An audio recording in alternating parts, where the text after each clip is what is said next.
Hello, hello. Welcome to Royal Sussex Live. Welcome, one and all. Thank you all so much for being here. Happy Saturday to you. Okay, let me see here. Connie Balmer. Hey, Connie Balmer, Kids Indoor, Little Mac, Annie Bennett, Annie Bullard wants to say hi to a lot of people. Fancy, Joyce Anderson, Diana Ortiz. Who else do we have here? Rhonda Bryant and Ann Fu, Marilyn King, Mad World. Okay, and Brenda Gray, Manello. Okay. Um, hmm. Marilyn King. I did say that already, didn't I? Vanessa Jones. Oh well.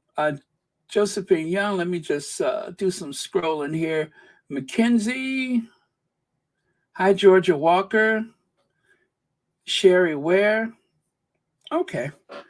All right. So, hey, Kathy A. All right.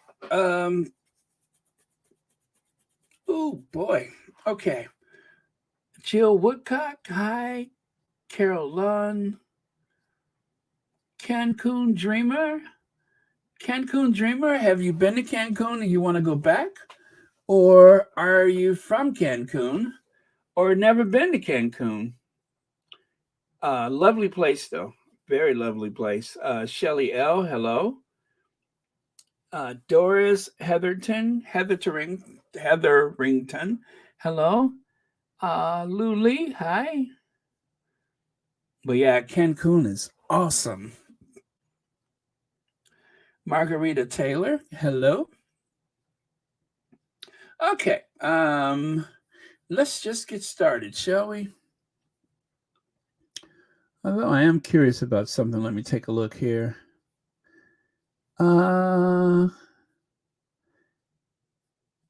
I was watching Celibici earlier. You know, I love Celibici. And they haven't been on for a month, so I was catching up with them.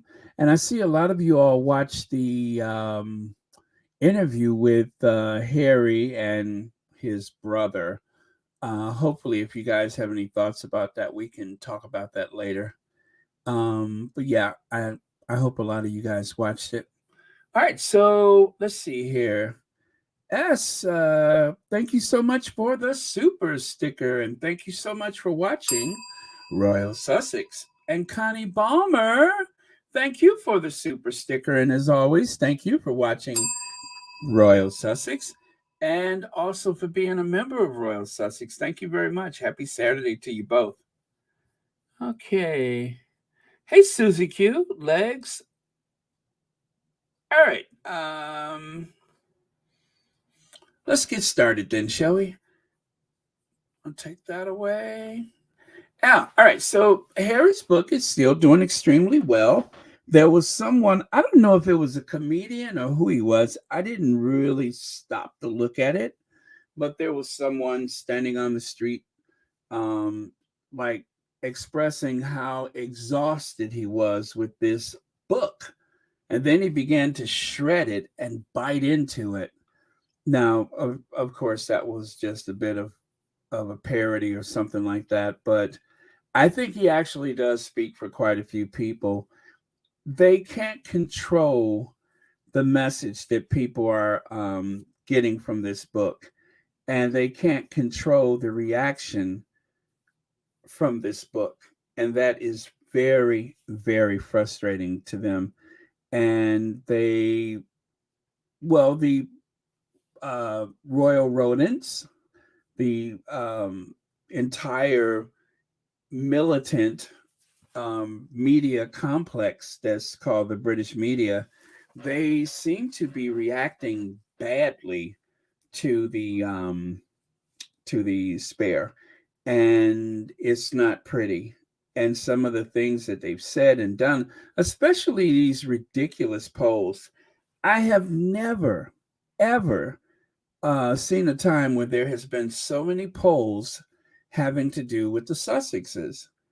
And I guess they need these polls so that they could justify their hostility and also try to bolster and uplift why is the American media market, why is that so important to the royal family or the British tabloid media? We're not a Commonwealth country. We're no longer a colony.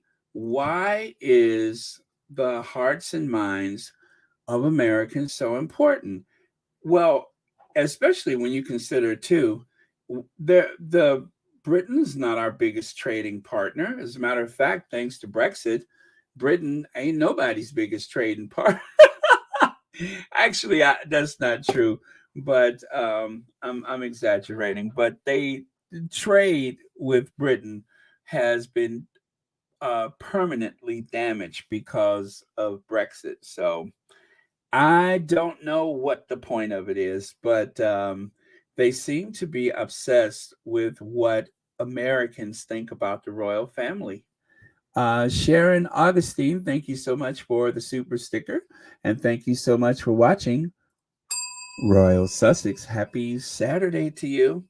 But yeah, they are obsessed with what Americans are thinking and feeling. Black Queen says there was an actual gutter clown from The Guardian who flew from Shutter Island to Montecito, snooping around, harassing neighbors about Harry and Meghan and Spare. What the hell? They better block these fools. Was that today? I know they had the one young black man that was going around interviewing people and trying to stir up stuff about a week ago, but I haven't seen anyone else. But that really shows desperation. If you want to try to downplay the relevance of the Sussexes, then stay away from their front door. Stay away from Montecito and just ignore them. If they bother the institution so much, if they cause so much grief to the British tabloid media, then just leave them alone.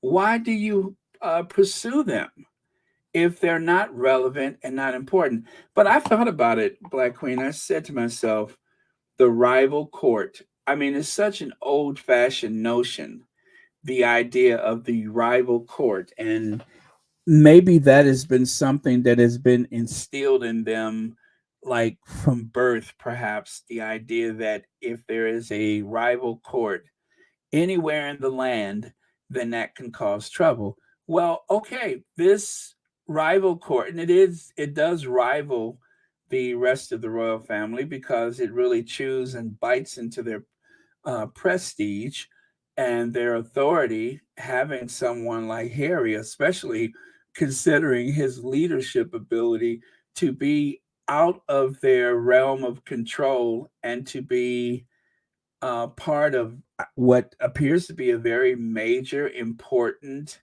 and vital market. I don't know if it's the media, trade, or global soft power. I don't know what it is that makes them so afraid. And, I have to say this, though. Probably it's the talent. It's the talent because the Sussexes are so incredibly talented and so capable, and the rest of them are so lackluster that if they want to maintain a certain level or air of authority, then they have to try to suppress the Sussexes or downplay their capabilities every chance they get just so that they can save face. Very strange, though. Very strange. I would have thought by now that they would have backed off, and I'm pretty sure, as Harry said after that first year, that they were just assuming that a lot of the, I guess, assault from the media would just kind of die out after about a year, and so it didn't. So then they go to the Oprah Winfrey show and try to air some grievances and explain some things about the future and what they've been through in the past. And then, of course, that backfired because then that brought out the Megan is the bully. And just as I think about it, okay, so Megan wasn't actually the bully. William is the bully. Megan's not this. Remember, they tried to have this thing about Megan being the yacht girl. And what do I see? I actually read an article from 2011, and who was the one posed on a yacht looking like a Malibu Barbie doll other than Duchess Doolittle herself, Kate, who was actually the yacht girl. So it's whatever they accuse you of. Like if Trump accuses you of cheating, it's because he's cheating. If someone accuses you or accuse them of theft, then they're the thieves. Whatever it is, they are merely trying to deflect the charges against them and try to push it onto someone else. Not even clever in the best of circumstances. Thank you so much, Black Queen, and happy Saturday to you. Thank you so much for being here. Hey, Lydia Washington, Joyce Anderson, Lady Windrush, Sharon Augustine, Francilia Mosley. Happy Saturday. Resistas Casitas, welcome. Let's see, British media market is so small compared to the US. They need the US market to amplify their message. But why do they need to go after the Sussexes to do that? I mean, I'm not asking you, but um, you know, but I'm just thinking out loud. But why do they need the Sussexes? Why do they need to bolster? I mean, they really are bolstering the image of the Sussexes. um, they are providing them with a massive platform. It seems like their understanding of the American market is so limited. The only thing they understand is if we can keep people angry and reactive, then that generates revenue for our media product. But um, the United States is a country that loves the underdog. The United States is a country that is filled with self help gurus and people trying to live their best lives, especially the further west you go. And also, uh, you know, if you guys are not from the US, then probably you come from a country where you don't have a sovereign, you don't have a hereditary monarchy or something like that. But in the rest of the world, like say the United States, we managed to do everything that any other country can do, like host an Olympics game, open a supermarket, um, I don't know, balance a budget. We don't tend to need to have a sovereign to do those things. We have the president, the vice president, the first lady, secretary of state, a host of governors and, mayors and county officials. We don't need any of that stuff. And yet, absent having a royal family, we kind of just get stuff done. We get on with it. And so the argument that people make to have a royal family because they inspire and I and don't get me wrong, it's fun. It's fun. It's very Disney. It's fun, but it's not really necessary.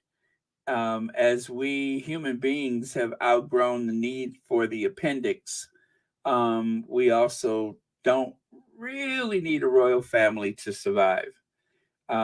There's some countries, I think most countries would like finance their Olympic Games. Here in the US, it's all corporate donations. It's all, you know, um, philanthropy and volunteers and stuff. Even without a government that actively pays for things like that, somehow we get stuff done. You don't have to just do things one way or the other. You can have both, or you can have one, or you could have the other. It doesn't matter. I mean, things are going to get done. People are going to get on without the royal family, and maybe sooner than they think. Thank you so much for your comment. Um, Hello, Rachel. Is it Umwara? Thank you so much for being here. And Little Mac, thank you. All right. Shelly L says, "Damn, Harry found the hair club for men and the black barber. He looks so good." That's our light skinned Harry. That's our light skinned Harry. Uh, you know, someone said, well, when he was doing the polo and his hair was really short, and it's like quite a few people I heard say, why don't he just cut that off and get it over with? But when Harry looks in the mirror, because he still has hair in the front, that's what he sees. And if I was Harry, I would keep it too. I mean, he could have just slapped the toupee on like one of those famous actors that was on that television show Cheers, who for years has been wearing a toque. A very good toque, is I would say too. I think that one used to date Whoopi Goldberg, but he could have done that. But royal men don't tend to do stuff like that. They don't really dye their hair, and they don't, do interventions like that. So when Harry looks in the mirror, he still sees a very good hairline in the front, and he still has, his good looks. So I wouldn't cut it off either. I'm just like, if you're behind me, deal. If you're in front of me, you can see what I see. Thank you so much, Shelly L, for the super chat, and thank you so much for being here. All right. Uh, Hello to Panther325. Thank you for the super chat, super sticker, and thank you so much for being here.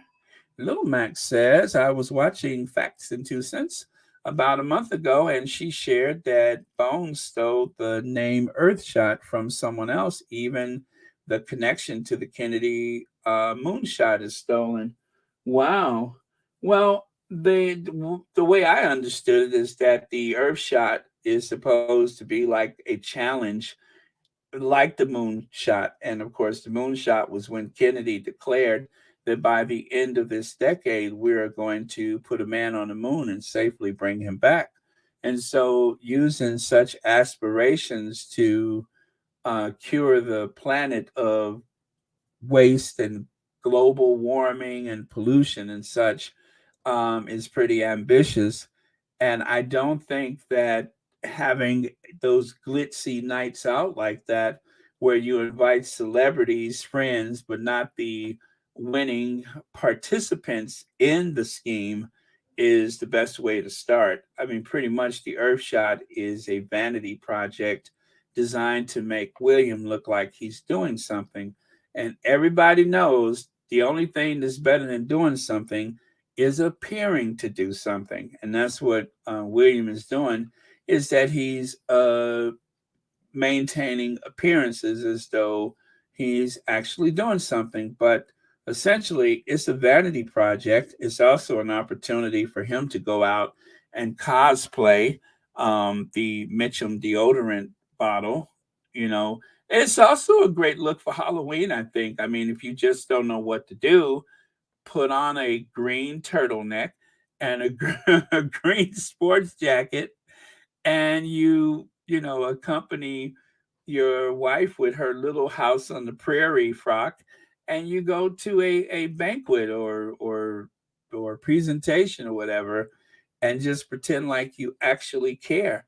And then when you're done with that, you drive to an open field, hop on your 8 million pound helicopter that your granny purchased for you at age 30, and then you just fly and go and see your alleged other family. Who doesn't do that after they have maintained this ruse of caring about the planet? Hey, Pedo, I was listening earlier. Great show, great show. But I must confess, I was actually listening to Celibici for like probably the first 40 something minutes of it. They haven't been on for a month, and God, did I miss them. So that's where I divided my time. But really, really great calls too. Leg says, why do they want the U.S. to idolize the British royal family? We rejected the monarchy. They can keep lying with these polls. They can Will and Kate and Charles and Camilla are pop here in the USA, or is it tops? Are top here in the USA. They heard us during the Celtics game. USA, USA, exactly. I, you know, this casual admiration that people have for the royal family is just that. But it's as they used to say years ago, they would say, Americans would say, I just love the royal family. And then when you ask Americans, well, would you like to have one here in the US? And they say, no, not so much. So it's like a panda bear, cute, very interesting to look at, but you definitely wouldn't want to get in a cage with one because they will rip your arm out of socket and beat you across your head with it. Um, so yeah, it's like anything else. It's like staring at some animal in the zoo. Very cute to look at the tiger from one side of the simulated natural habitat. But if you ever were to wander in there, um, it's going to rip you to shreds. So that's pretty much how Americans view the royal family, better from a distance, but for us, they're just celebrities. They're not a constitutional position in the country. They are just a novelty. And I actually had to block someone from social media who said, when after all, I mean, I do know that you're a royalist. I may be an Anglophile, but definitely not a royalist. They're just interesting. They're not something that I mean, if I was a royalist, I guess I would be living there so that I could bask in the glow of the royal family, but I don't want that. Interesting story, though. Okay, let me get rid of that. But yeah, God, I was offended by that. They called me a royalist, and I don't know if that was a statement or a question. And I'm just like, what? Let me block this person. Okay, Baron, you have to talk about the photo of necklace to Chin Vine with the turtleneck up to her eyeballs to hide her chins and no neck. Talk about this is I haven't seen that one yet, or maybe I haven't spoke about it on another occasion, but I just had a thing about her the other day. So where I said she reminded me of um, what's her name, Florida, when she broke the punch bowl. She kind of reminded me of Florida breaking that punch bowl. Noreen Lovelock says, Baron, have you heard the British tabloids? They are so-called Meghan haters asking, where is Meghan and why have she been, or why haven't she been out with Harry promoting his book? It's mad. Well, yeah, Noreen Lovelock, I've been hearing that, and I found it very strange, and I was actually planning to discuss that uh, right here. That was the next slide. Prince Harry in support. Wait, I'm sorry. Prince Harry in support of Meghan and flying solo. So the rare occasions that Meghan actually comes out and about is a personal choice. I don't. This is the first time that that's come up, and I feel like it's some kind of like ploy to try to smoke Meghan out of the house for whatever reason. Harry has done. those four big appearances for his book. And I think the other big question is, where's Harry?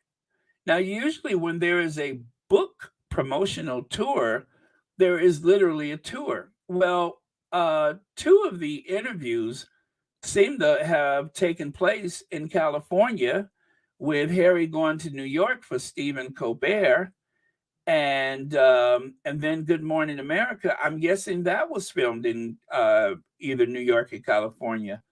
But other than that, where is Harry? Never mind where's Meghan. I know Harry seems everywhere because of the book, but where's Harry? Where's anybody? They don't make appearances for the sake of appearances. Everything that they have done has been very deliberate. But I have a theory about why this seems to be a problem. And that is because with the popularity of Archetypes, with the popularity of the docuseries, and of course now the book, it seems as though there's Sussexes every place you turn, especially the Ripple of Hope. That was another instance where it seems like they were everywhere, but then nowhere at the same time. But this is my theory, because these two lazy individuals have actually had to do some work for a change. Does anybody ever ask, where's Kate, when she seems to disappear for 30, 60 to 90 days? Huh? Does anybody ask, where is Kate, when she seems to disappear for 30, 60 to 90 days? This is the keening season. This is that season when they are keen to do things. They are always keen to get things started first of the year. And by midsummer, they disappear until Christmas. Okay? So why worry about where's Meghan? And I'm telling you right now, Harry has disappeared again. But as squatties, we know the difference. They are working. They have a foundation, a production company. They are earning money. They are gifting money. They are gifting time and resources. Whereas the rest of the royal family, they don't do anything but show up. Shelley L says this is Harry's story. If Meghan went with him, they'd be saying she's making it about her. Meghan is minding her business. Exactly. Which yesterday, as I said, loud and proud and very clear, they are a team, and they also are very much standalone structures. You could have one Sussex here and one Sussex there, and they can hold the room. They can take care of their business. And then sometimes they do things together, but they have made a conscious choice between them as a family. You go take care of you, boo, and I'll take care of me, and we'll, meet down the road together. And that's just how it's always been. I don't know what's changed about this book tour, so that, as you say, that they can say that she's having some kind of undue influence on him or leaning on him. She has her own projects. Archetype was a phenomenal success. So, for all we know, she may be recording another season of Archetypes. She may have finally brokered a deal that works all around for her. The was it Freckles, or I forgot the name of it. But yeah, so they have a business to run, and according to the tabloids, they seem to have made suddenly $120 million or something like that. So maybe they're at home counting their money. I don't know, but it's none of their business. Yep. Thank you so much, Shelly L. But you're absolutely right. Um, they would say that she's making it about herself. I mean, there was already one of those miserable reporters who claimed that Megan, it's Megan's words, and Megan will probably Well, she's going to write the book, and Harry's will just put his name on it, because it's really what Meghan wants. Because well, see, Meghan is a Hollywood actress, and she's used to having it her way. So that was what was said when there was the first announcement about a book deal, is that Meghan was going to write the book. Well, maybe she's at home writing the next book. Maybe that's it. Maybe she's at home. If she's at home writing the next book, let her write it. So then y'all have something to complain about next year, or this fall, whenever it comes out. Or maybe she's writing her book. They just are never satisfied, are they? Let's see. Joyce Bo says Megan is home with her children and doing her work. Smoking Megan out is ridiculous. The UK press need pictures so they can do a 22 spread and lie on her. This is Harry's book, not Megan's book. Exactly. Exactly. They are adults. They're not kids. They don't have the royal aides and stuff following them around. They are legitimate business people, and their business right now is minding their business. So, yeah, they need to go and get stuffed. Let me see here. Let's see. Lily, to you, thank you so much for the super sticker, and thank you so much for watching Royal Sussex. Okay, let's see here. The reason why Megan is not showing in UK is because they would attack her and blame her for everything. Harry don't need to appear, as the book itself speaks for itself. Exactly. I mean, this is actually a very limited promotion for a book. Book promotions are usually city by city, town to town. Uh, Harry has yet to show up and do a book signing anywhere. There's no announcement about him doing a book signing. That is a traditional book tour. This is not a traditional book tour. This was a few appearances, three of which were what pre-recorded. And as far as I know, I think, with the exception of Stephen Colbert, everyone has come to California and they met in a common place. Perhaps a rented villa or mansion somewhere on the West Coast.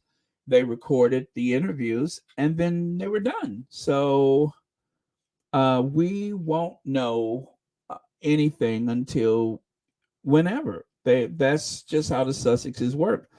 And yeah, and like y'all say, they're just trying to smoke her out so they'll have something to talk about.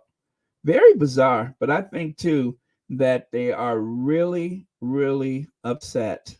Somebody is upset and has started throwing the questions around because, and you know what else I just thought of? They need comparisons because Kate is out. God, this is sick, isn't it? Because Kate is out and working, they don't have any new photos of Megan to do the side by side comparisons. You know what I mean? Something that they think would help to bolster Kate's image. So, but you know what, guys, trust me when I say this, they'll get tired fast. Those two are not used to working. They're going to get tired fast. Nurse mid, let me see. No, I'm just looking. I'm about to say midwife. Nurse wife mother says people have seen Will and Kate out and about, probably about twice as much as Harry and Meghan. So why is it always about Harry and Meghan? Because the others are just not compelling or interesting. Exactly. They need to invoke some type of competition to make them interesting. They need to throw, what was that I used to say? It's like gourmet cooking. You know how you always start off with a couple of teaspoons or tablespoons of olive oil? Well, you got to throw in a couple of tablespoons of Sussex if you're going to make a proper meal. Otherwise, it's going to just come out a bit flat. So you got to use a little salt and pepper, a little Sussex oil, and maybe some seasonal or something. Then you have a meal. But you can't just dine on those two very bland pieces of protein. Otherwise, it's not very appetizing. Ugh, ugh. Maybe now here's my other theory. Perhaps Megan is at home um assembling the trophy case. I mean, they may need one soon. You got the People's Choice Award, and then the Grammys are coming up.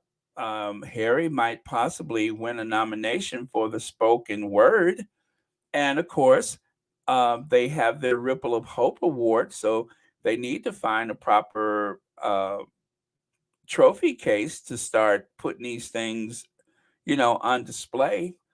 Just a little something to be a visual aid for the children, so they can better understand that, mommy and daddy have actually earned these. These are not just something that Harry's granny has just passed down to them. They've actually earn these things. So, along with Harry's medals from his time in the service, and of course, Meghan has uh, had her philanthropy. So they need like a little case to celebrate their accomplishments and things. So um, it's necessary.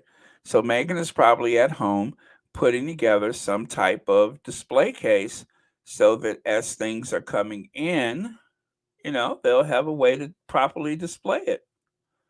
Let me see.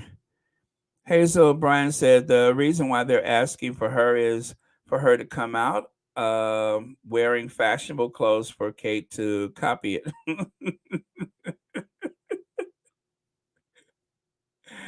Oh man. Okay. Sorry to bring this troll up, but uh, I'm hoping that this is the last that we'll have to see of her. Let me take this one first. Let me go back here. I'm British, and believe me, William and Kate are not as popular as the media makes out. Normal people love Meghan and Harry and understand why they left. He protected his family. Yeah, that's it, and that's all. Thank you so much, Jenny Jonas. But yeah, it's a very simple message, as old as time, and even like with and I don't want to deliberately use this comparison, but I that whole thing about was it Edward the Eighth and the whole Nazi thing. I don't buy that. I think that that was just a convenient way to explain the hostility and rejection of their abdicated king. I just don't believe it. Um, the victor writes the history. Amen. So it's really only whatever they say it is. But I find it hard to believe. There were a lot of people in the aristocracy that hung out with Nazis. It was not unusual back in those days. And so this whole thing about he was collaborating with the Nazis, I take that with a grain of salt. Let's see. Kathy G, 12 months membership. Thank you so much for that. And thank you for being here today on Royal Sussex. Haters gonna hate, but but all the Sussexes do is win, win, win. Sussex strong. Thank you so much for that. So yeah, it's um, it's very strange, the obsession, because let's face it, it's been a couple years now. What is the point? What is the purpose of it? If they would have left Harry alone, there wouldn't have been an Oprah interview, and the book would have been more about himself and less about the other people. But there still would have been some, as they say, truth bombs there. But, you know, there's the truth and then there's the whole truth. So if they keep it up, they're going to get more of the whole truth. They may even get the entire truth that Harry decided to omit from the book. Okay? Because writing a memoir brings up, stirs up a lot of memories, a lot of things. And it's just like any of us when we find ourselves talking about our lives, thinking about old times, and you always catch yourself saying, "Oh my God, I haven't thought about this in ages. I haven't thought about that person in ages." Well, I'm pretty sure during the process of writing this book, a lot of things that Harry suppressed from his memories over the years were brought to the fore. And you know it's serious when I start using those big terms like that. So that's serious business. Black Queen says, so what did Mumble Middleton do for her birthday? Number, I mean, no 1800s photos. Oh, that's right. She did. Well, that was for her 40th, right?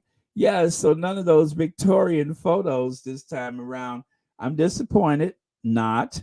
I guess Harry's book overshadowed the Blands. Yeah, I well, she did pose for that very stilly photo where she was driving, looking like she had had there like there was a bad smell in the car. She had that something stank look on her face. So that was, I guess, the official portrait. Baron Still the Derangers failed to see Harry. Um, the Me You Can't See. Oh yes, the Me You Can't See. God, that seemed like ages ago. They still they. I'm sorry. They can't believe that he is his own man. They want Meghan around to vilify her as usual. Yes, yeah. You know what? This really does keep the focus on the book. If Megan comes out, I just thought about that. If Megan comes out, then that takes the focus away from the book because all people are talking about is the book. There is a TikTok video where a guy was on the date, on a first date or whatever, and they started talking Harry and Meghan. And he showed an empty seat and a second drink on the table across from him because the date left. Now, I don't know who was, pro Sussex and who wasn't, but it ended the date. So all I can say is I've had some problems with people because of the Sussexes, and it's no different from some other topics that I may have felt passionate about. But I think the thing that really disturbs me is that on a few occasions there it wasn't about the Sussexes; it was about pulling my chain, and that's what was so painful about it is one thing if I've actually done something, but if you know that something is important to me and you decide to attack that just to make me feel bad for whatever reason, then there's got to be something to that. So, and I hate that stuff like that happens, but um, it's just bad enough that you have an entire infrastructure piling up on a couple of people who are just trying to live their lives and raise their family and such.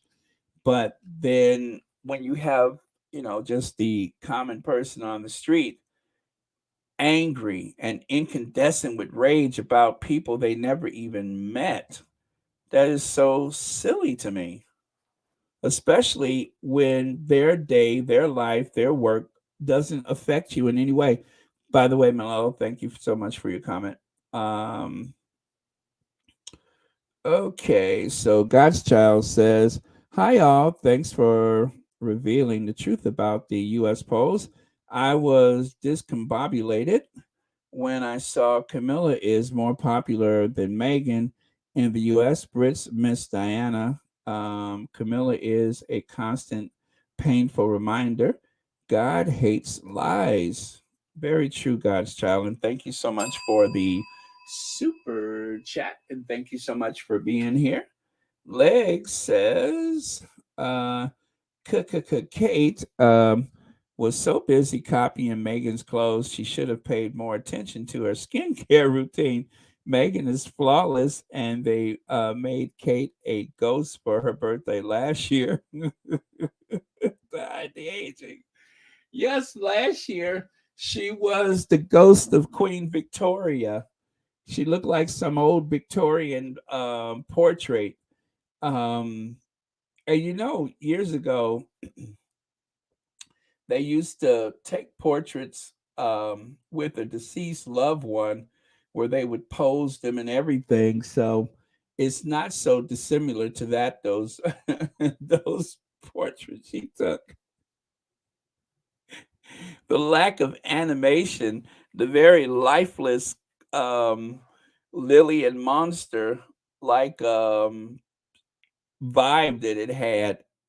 I mean, if you watch an old episode of The Monsters and you saw Kate's portrait in the background, you wouldn't blink an eye. Uh, I doubt if you would even take notice of it. Nothing looks out of place here. Oh man, thank you, Lex, and thank you so much for the super chat. Okay. Hey, Cookies and Cream is here. Okay. Yes, Elizabeth was hailing to Hitler along with her family as a child in the yard. That royal family needs to keep hiding behind those white sheets with the cutout eyes. You said it. You said it. Okay, B. Thomas says the Sussexes have the it factor. Meghan's love and influence in Harry's life stopped the abuse and used of him by the royal family. She said, "You are somebody. You are somebody on your own." Let me see. On your own, you need to. I mean, you don't need them to do service exactly. So yeah, it's I like the formula that the Sussexes I'm sorry, the Sussexes. I like their formula where they do their things independent of each other. I mean, I just find that very reassuring, very modern, that they're not joined at the hip, even though they try to you know create that air about them, but it's just not true. And again, the purpose of trying to smoke her out, it seems more obvious to me that it's more about them taking attention away from the book. They're trying to take people's eye off of that book. Whatever you do not look at the multi-million copy selling book over here. Pay attention to Megan's not here promoting the book too. Very, very clever, but mm, yeah. What about Megan? That's what it is. What about Megan? Yeah. There's a book, but what about Megan? Um, Charlotte. Hi, Charlotte. Charlotte says, William and Kate sound ridiculous. No, I'm sorry. Sound ridicule. They say compare Harry and Meghan, Kine Vivette, plus Jamas. Uh, that's exactly what they're doing. And William, of course, is a contemptible Briton, Britannic. Oh man, Charlotte, I don't know if you realize this, but someone has given me a book where I can polish up on my French. So pretty soon, you and I are going to really flow with our conversation. I promise. Ladies and gentlemen, Charlotte.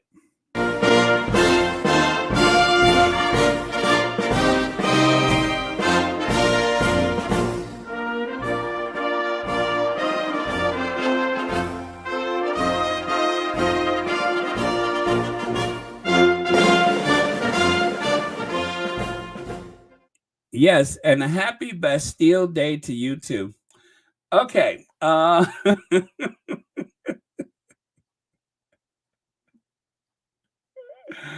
Oh man. Okay, so let us continue.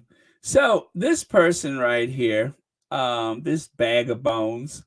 Oh, I'm sorry. Godchild says a U.S. poll Americans prefer Kate. Section of our anti-American racist UK press rewriting history. God, was that a Freudian slip? Rewriting history. We remember Coup Stark. They want U.S. dollar, but not the American uh, and Commonwealth, but not the biracial. Thank you so much, God's child. Thank you for the super chat. But yeah, they the culture war, the right the right wing movement, right? In order to protect the right wing movement, you have to have an, I guess, an active party or membership with other countries. And so, one of the things that I believe Rupert Murdoch has been really pushing, along with other people from the right wing, is that they want to recruit like a, I guess, a movement, not just in Australia, United States, um, and Britain, but also, of course, Canada, even France, other places. They want to have this right wing movement because I just think that with the Western world becoming more racially integrated, that people are panicking about that. And so, as most of us probably aren't paying attention to this all the time, there are people out there that all they think about is how many black and brown or Asian people are there in said community and what are we going to do about it? I mean, that's a real thing. That is a real thing. The MAGA movement, the Brexit, um, Marie Le Pen, Bolsonaro in Brazil. That all of that has to do with um, the increasing numbers of I guess minority people, which is I can't really say that about Brazil because most of Brazil is black, and most people in Brazil have some African ancestry.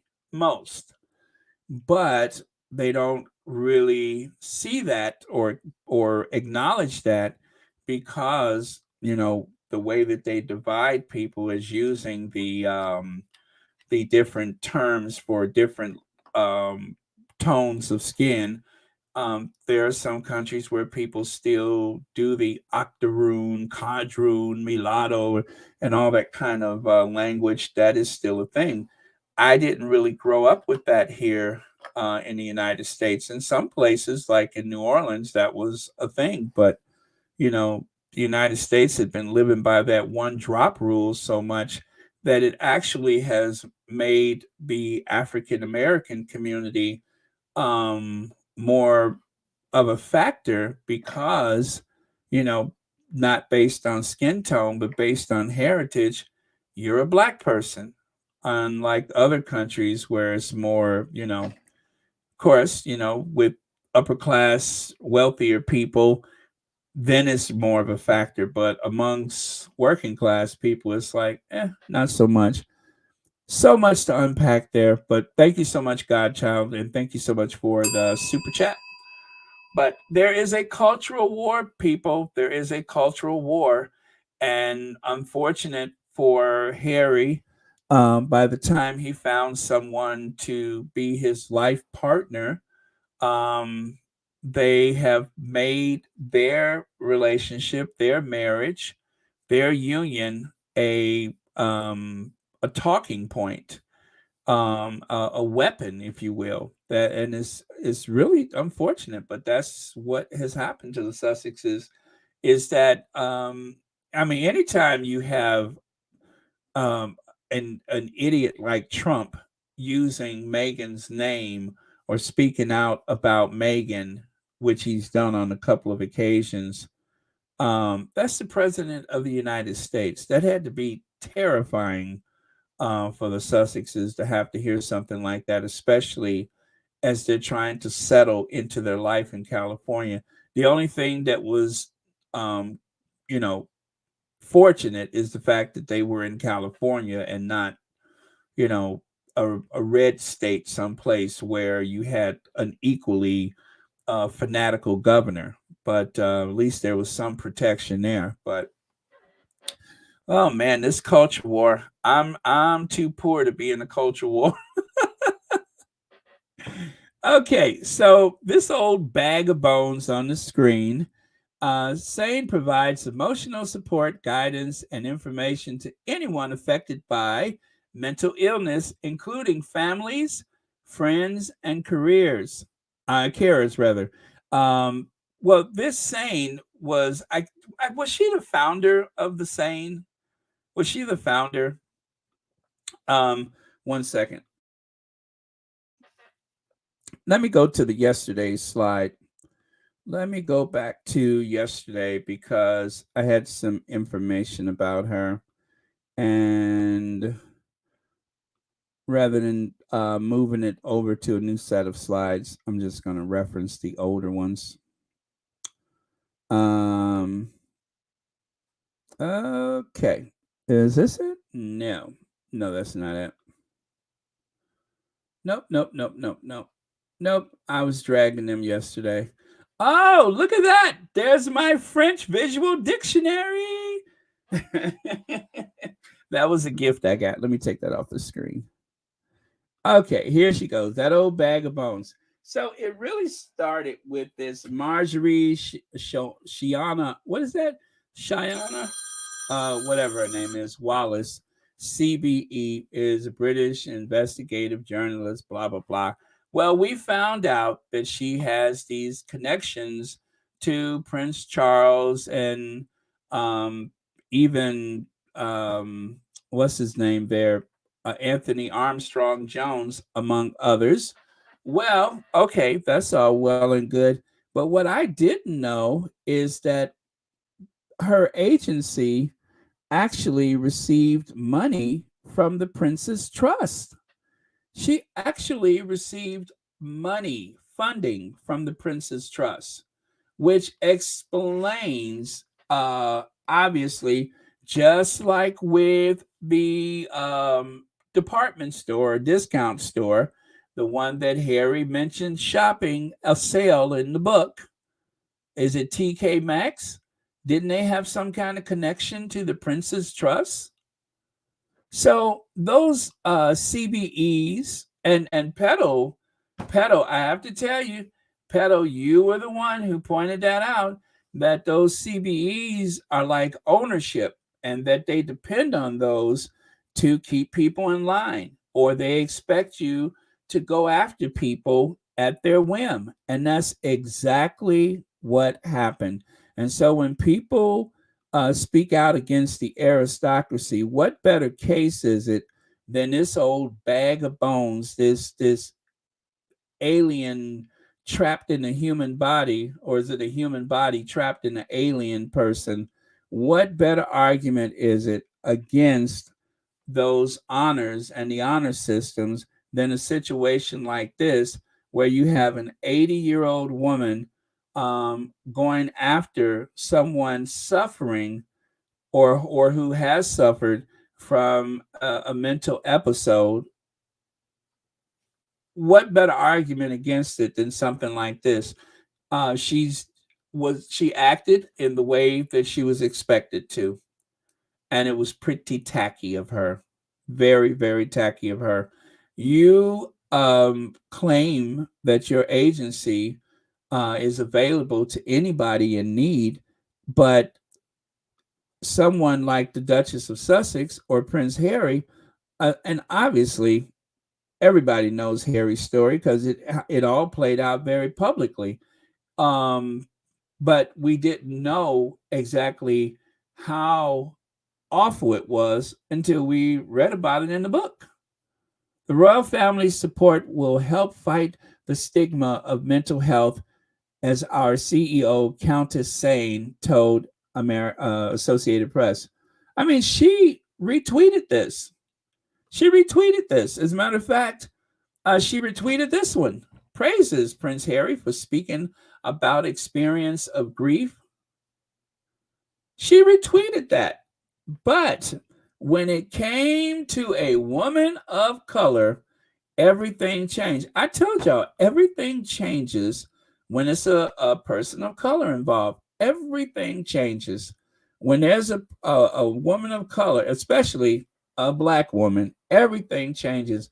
Stop playing the victim, the Duchess of Sussex is told by the founder of mental health charity Sane, Marjorie Wallace. This old fossilized individual decided to punch down, not in that she's better than anybody, but punch down in that this is an old lady. This is a senior, a pensioner. This is someone who is too old to be going after someone half her age, and especially trying to tear them down because they dare speak out about their mental health. That is disgraceful for her to have done that. But she expects the continued support and respect from everyone in her circle and anyone who goes to that organization seeking help. She didn't care what the consequences was, but her royalist voice inside of her said, I got to put a stop to this. Or did somebody say, we're going to put a stop to your funding? I don't know. Something happened, something changed, and she decided to go after Meghan. She was supportive of Harry. Harry wasn't pregnant and feeling isolated and alone in Frogmore Cottage. He wasn't the one carrying the baby. Meghan was. All those months when Meghan was attacked relentlessly, and she's aware that that happened, but that doesn't matter right now, does it? Because Harry's book is sucking all the oxygen out of the room, and we just can't have that, can we? So we have to think of another strategy. Oh, I know. Why don't we have that old fossil go after Meghan? People will listen to her.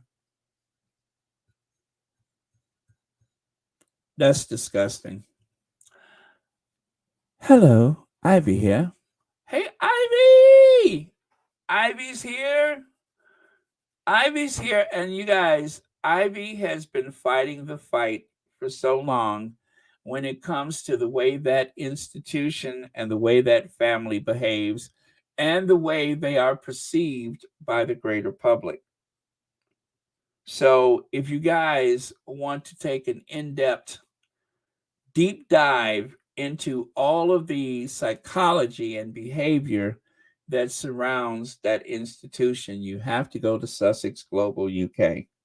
You just have to. Ivy has been doing this since the channel started. Even well, of course, before the channel started, but available to us squatties is this amazing resource. I recommend you take advantage of it. Is life changing. So it's not just about the royal family. It's not just about Harry and Meghan. It's also about you. As you read the book, you identify some of your own life experiences and struggles. Amen. Well, Ivy makes that connection with Sussex Global UK. So if you want to expand upon that, and I recommend you do, you have to go to Sussex Global UK. Oh, thank you, Church Nelly. Let me put that in the I'll peg that to the top of the chat. There we go. So there you go, guys. Make sure you go over there, like, subscribe, and share Sussex Global UK.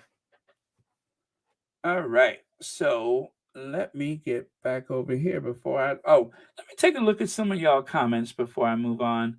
Rosalind says, that's why they got rid of Roe versus Wade, trying to force white women. What's that? White women were into having babies again. Oh, well, is okay. So they ended the Roe versus Wade. Yeah, Roe. Oh my God, I'm slipping into Barbara Walters. Let me try this again. They ended the Roe versus Wade to help enable or to perpetuate or whatever, to make sure that white women would have to have babies again, or to encourage them to have babies again, because of the demographic shift in the population. In other words, it's not enough white babies being born. Well, but Rosalind, the funny thing about that is, and I had to get on someone's case about this. Um, the old stereotype that the Hispanic family or the Mexican family, oh, they have so many kids. And I don't know that that was any more truer than any other family I grew up with. So I never liked to hear people say that in the first place. But as people have become more prosperous, that's one of the side effects of having a prosperous country, is that the more successful and more prosperous a country is, the less people have children. Now, I have a way that they can fix that: decent, affordable housing. If you can provide affordable housing, you will have more children. But if people are insecure about keeping up with the cost of living, then of course people are going to have fewer kids. So if they want any particular sector of society to have more children, then make housing more affordable. It's just that easy. And some, like Scandinavian countries and even of Asian countries, I know they actually have incentives for people, tax breaks or even grants from the government. Please have a baby. But Japan, Korea, they're practically zero birth rate, but they're also very prosperous, well educated, and successful. And so, and that's why I hate hearing people say that thing about, oh, the Mexicans, they have so many kids. They don't have any more kids than anybody else. Everybody's families have gotten smaller. Everybody's families, whatever group you're from, your families are a lot smaller today than they were 10, 20, 30 years ago.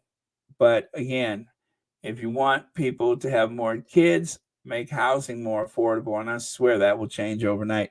Thank you so much, Rosalind. Let me see here.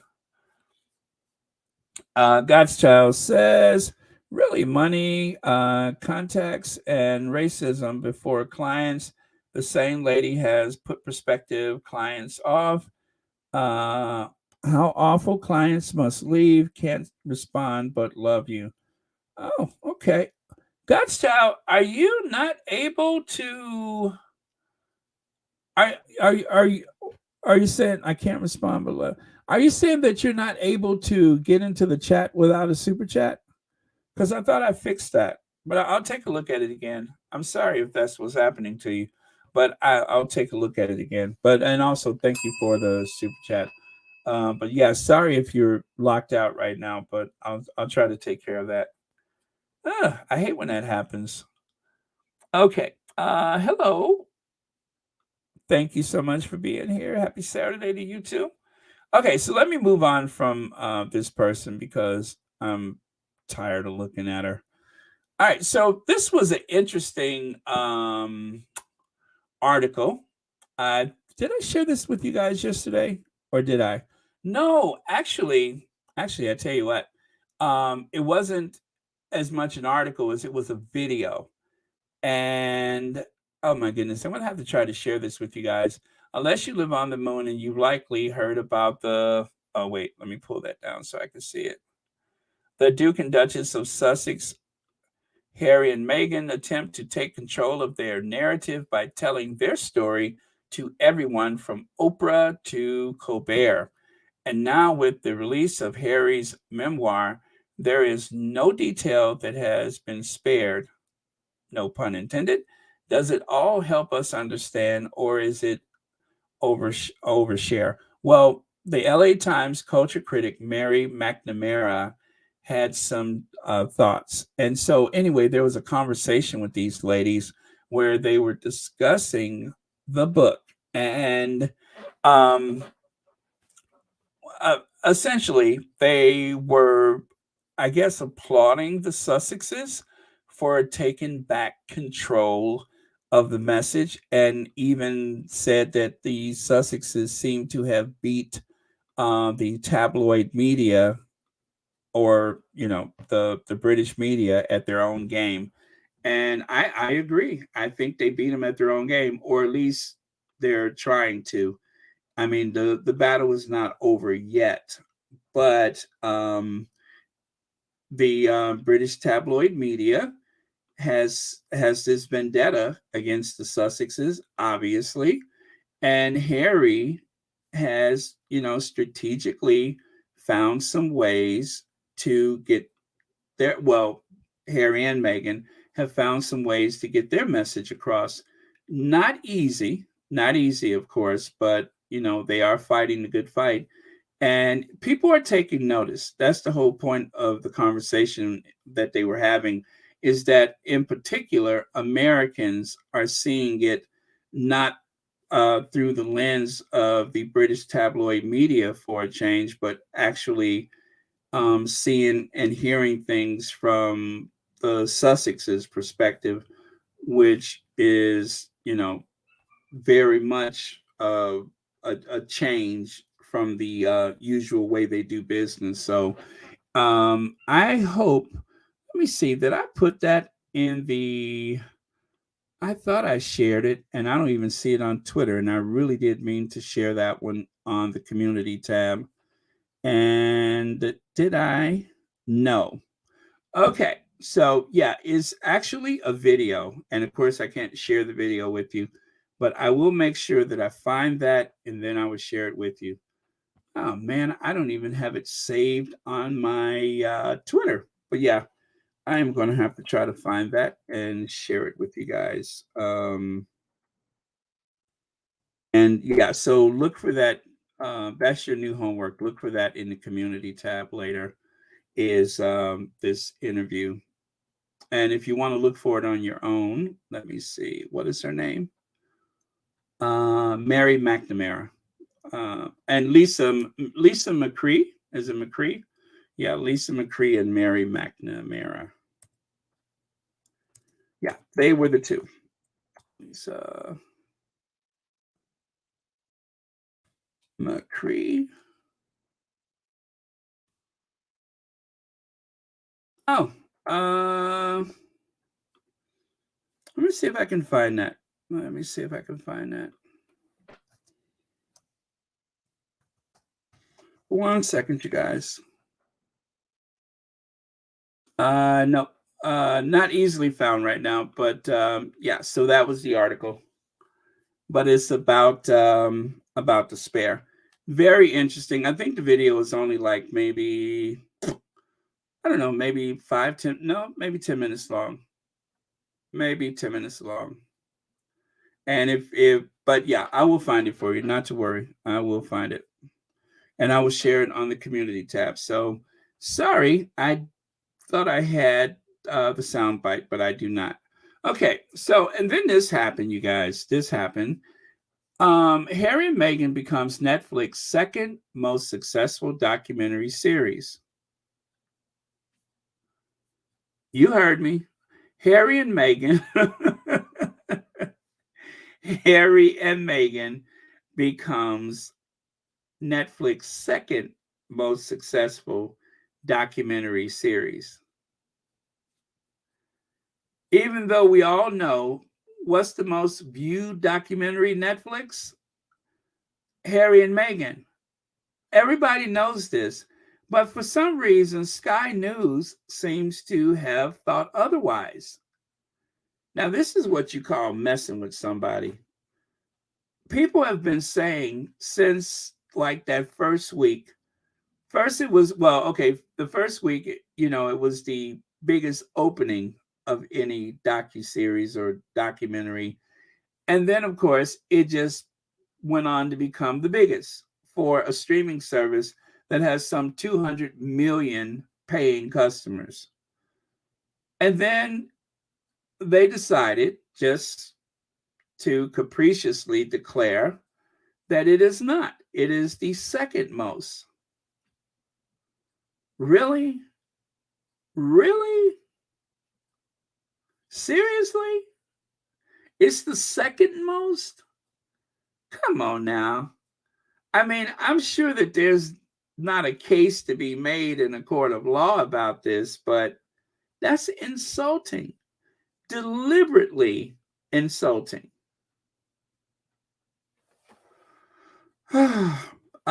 B. Thomas, thank you so much for the super sticker. And thank you so much for watching Royal Sussex. Happy Saturday to you. That's insulting. And everybody knows it's not true. Thank you, Ivy. Let me see. Next book should be complete by the end of the year. All the podcast topics explored and the human rights campaign is the last third of the book with stats for 2023. Lovely. Thank you so much. And also, thank you for being here, Ivy. Okay. All right. And God's Child says, yes, Baron, I got on chat. Probably my new computer. I have resubscribed. Hi, everyone on. Oh, I see. I'm sorry. Well, but so I don't need to do anything. You'll be back after the 7 days, I suppose. I hope that's the case. But if you have a problem, don't forget to let us know and we'll look into it.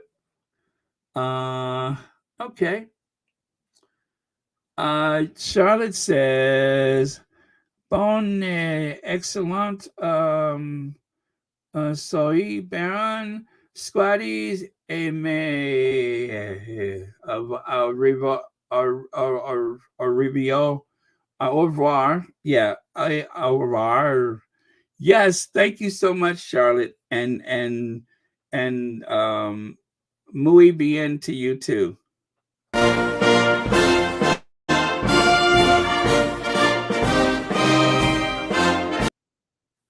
Okay, arrivederci.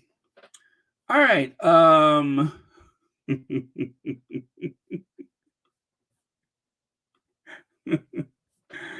If you think that's bad, some languages I attempt have nearly caused a race war. So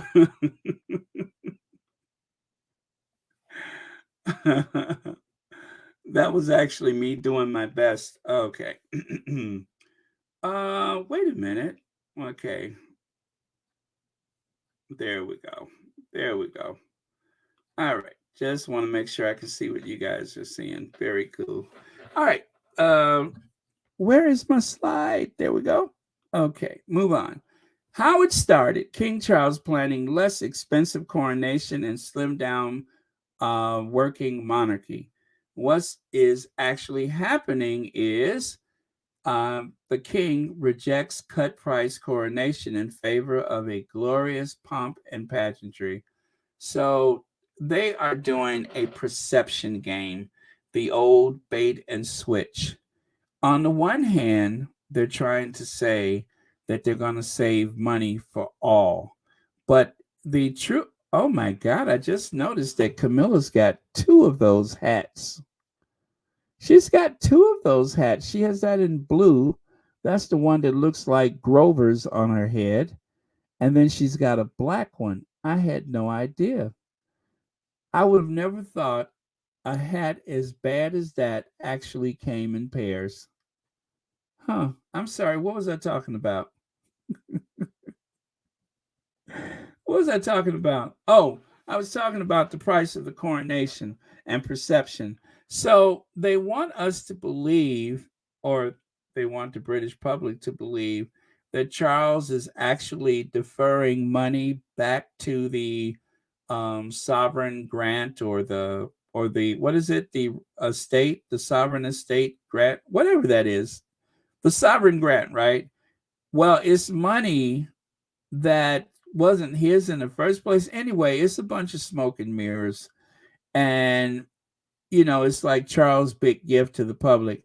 Okay, now I'm not trying to help, but maybe you should have waited closer to Archie's birthday to do that, because right now is the wrong time. People aren't going to think about that now. Or at the very least, wait until you take delivery of your new golden carriage, and then maybe you should have mentioned, oh, I gave some money back, or pretended to give money back, or the illusion that I put money back. You should have waited till closer to the actual coronation. But again, I'm not trying to help. Arrogance where there should be shame. Well, that pretty much describes the entire um, monarchy, is that there's arrogance where there should be shame. Now, one of the squatties actually made this. I thought it was so artfully done that I decided to share it and cast it in a black background um, for your pleasure. But it says a lot: arrogance where there should be shame. So, whereas they should be more embarrassed for wearing their blood diamonds and for having state dinners for, you know, dictators and power hungry despots, which I don't even know what a despot is, but I think some of them have been in the staterooms. But having those people around them, um, they should be more ashamed of themselves, but they're not. They're proud of it. So the Saxe Coburg Gothas erased our heritage and replaced it with gilded vulgarity and tasteless wealth. That's because before the Saxe Coburg Gothas, they didn't flaunt their wealth like that. Matter of fact, the Hanoverians were pretty bad about that too. It was like a tale of two Hanoverians. Some of the Hanoverians were a bit frugal, but then you had the other Hanoverians, which were spend, spend, spend. But either way, it's only been like the last couple hundred years that there has been such conspicuous consumption from the royal family. So much so that it causes embarrassment, I think. Well, at least you would think they would be embarrassed, but again, arrogance where there should be shame. This is the remnants of the greatest empire that ever existed. I mean to tell you, more of the globe was covered with Union Jacks than any other flag, but now it has dwindled down to just a few islands and the Commonwealth. And they are still living like the Sultan of Brunei. They are still living like the Emperor of China. Actually, I don't think the Emperor of China ever lived that well.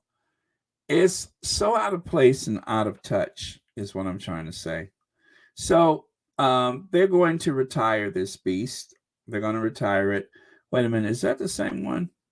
Uh, Wait, yes, no. Actually, nope. I think this is a different one.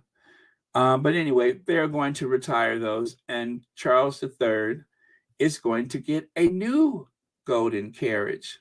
Now, they say that it's not going to cost the nation anything, that it's a gift, kind of like when the Queen received her new state Bentley. Oh, just got a news flash. King Charles' coronation is set to be 3 days spectacle of ceremonial celebration and events. Okay, that just popped up on the feed. I didn't even get a chance to look at it yet. But yeah, so that is, it's coming, you guys. Whether or not you're ready for it, it's coming.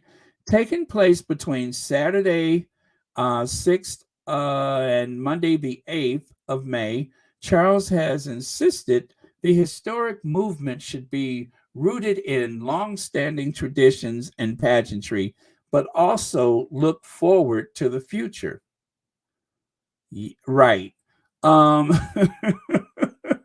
the king's first balcony moment as monarch at Buckingham Palace, a grand coronation procession, a concert featuring global stars. Oh, God, they're going to do that again.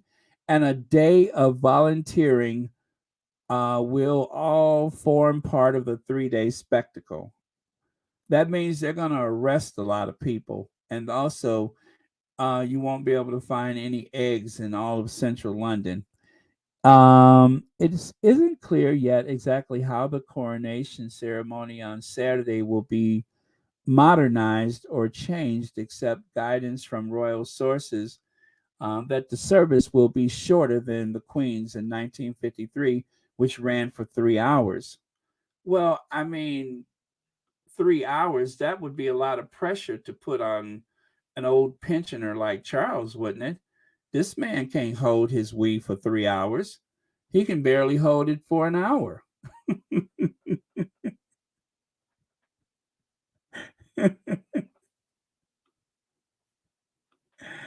Oh man. And plus, don't they have to get back to their coffins before sundown, right? You gotta put those reptilian vampires back in their coffin before sundown or sunup or sundown. Anyway,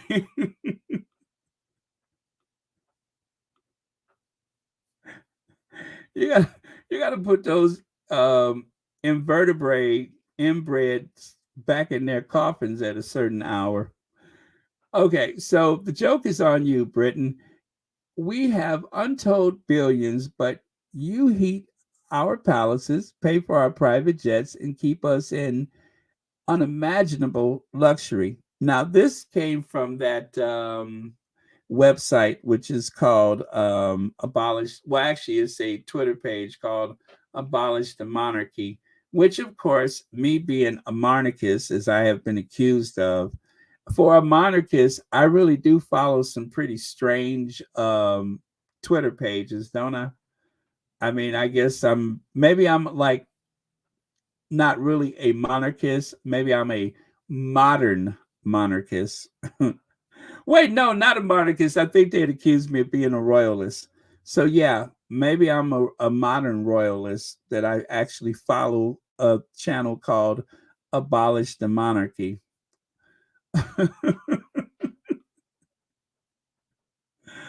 Oh man.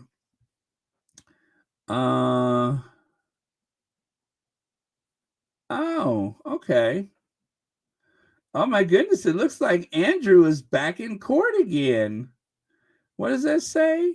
Be it to overturn his deal with um that person that he never met and that he didn't do and had to pay a lot of money to. Okay, I'm gonna have to look at that later. Interesting. Okay then. Oh boy, I tell you, things are getting juicy. All right, gaslighting currently being employed so Charles gets his way. And that's the whole thing is that this is just a bunch of gaslighting. They want people to think that they're getting value for their money, and also they want people to think that Charles is actually cutting back on the pomp and circumstance. Now, he's waited 73 years to be king. Do you think he's going to do anything half? You know what? Of course not. Mary H says these people are billionaires and fooling people like they're on welfare to get more riches from the poor and for people to feel sorry for them. Well, Kate and William are pretending to be middle class family people. They are pretending to be the middle class, which is what Queen Victoria did. I mean, you go back to Queen Victoria, it was all about convince people that we're just a typical middle class family. trying to make ends meet. Okay, now here's another topic: Back Bay Bridge. Um, in where is that? In Wales, there's a bridge which is called the Prince of Wales Bridge. Well, they actually have a petition to rename it for Bell. So back bridge for Bell.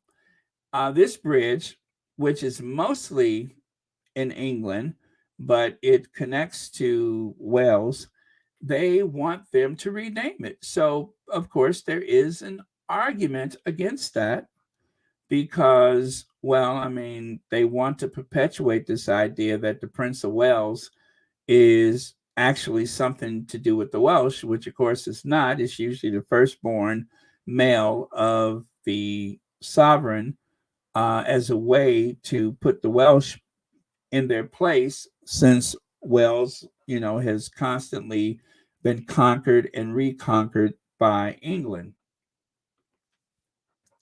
My focus on my focus will be on Montecito. Zero interest in the Mafia family and their 3-day ghost fest. Going to have to be created to make it seem so crowded. Oh wow, Ivy, you do have a sense of humor. I love it.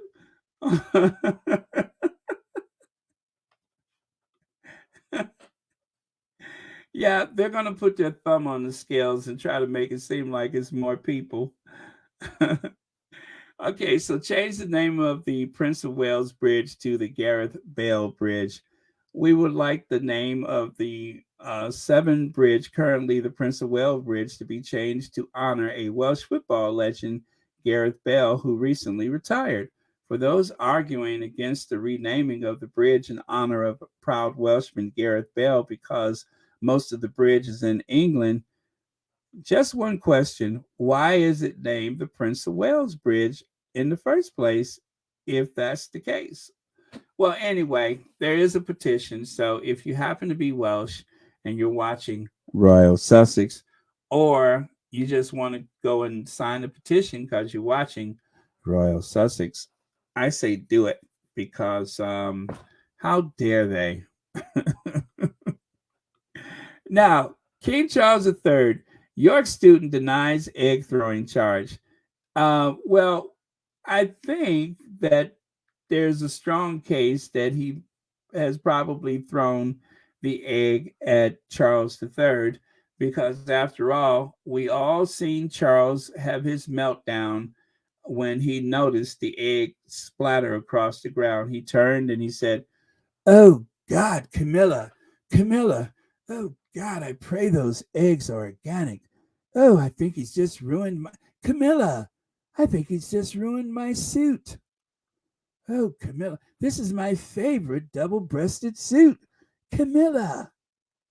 So we all saw his reaction, and yes, there is no sound, but you can tell from his body language that that's probably what happened. Is that he turned to his emotional support, Camilla, and had a meltdown because he was wearing yet another of his favorite double-breasted suits. So leave it to a Yorkshire student to but the kid feels like it was his right to do that.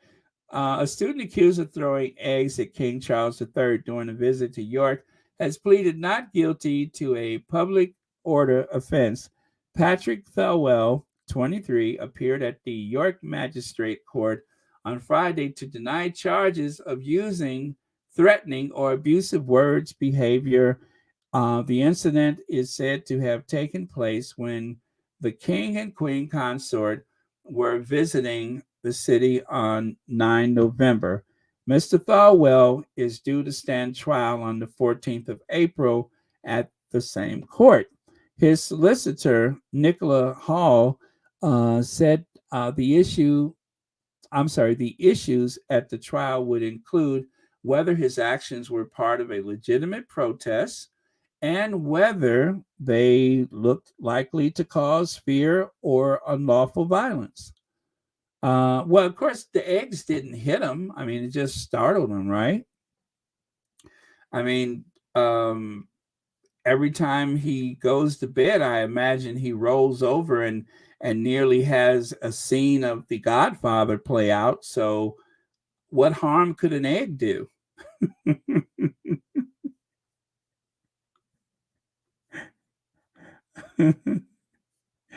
I mean, every time he rolls over in the bed, it's like a scene from The Godfather, right? So, what harm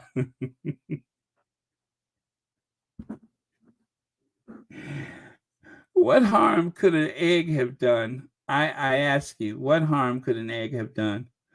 Uh, he would take the view his actions were necessary and part of his protest against the establishment, she said. Senior District Judge Paul Goldspring,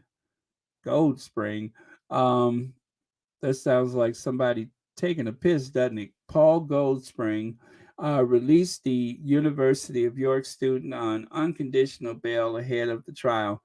Well, I thought there was a condition, and that was the fact that he couldn't, you know, have any eggs or couldn't go near an egg or something like that.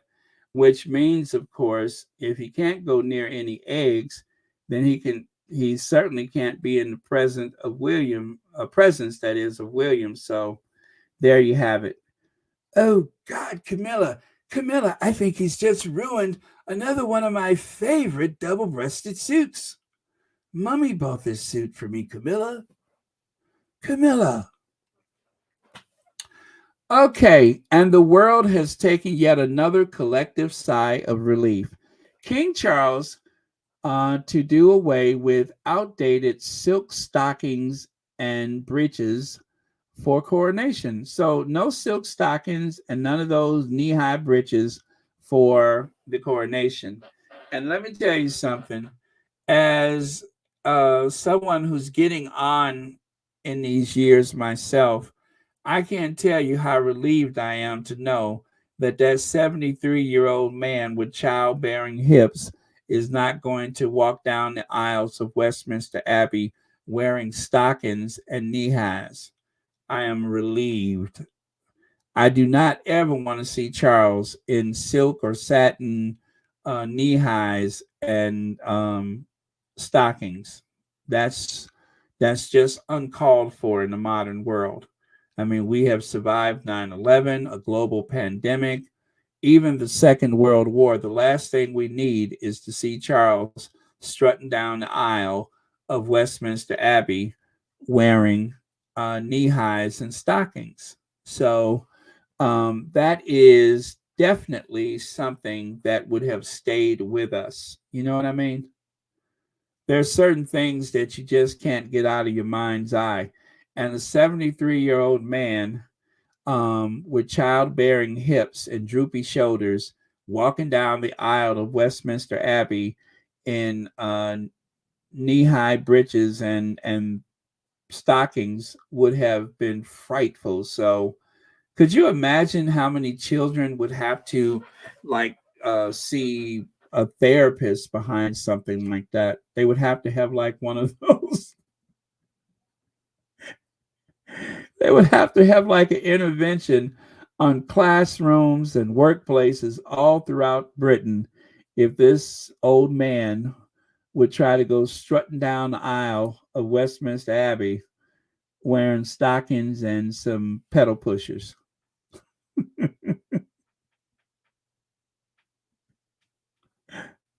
Stockings up for his favorite people behind the bedroom doors. Oh man.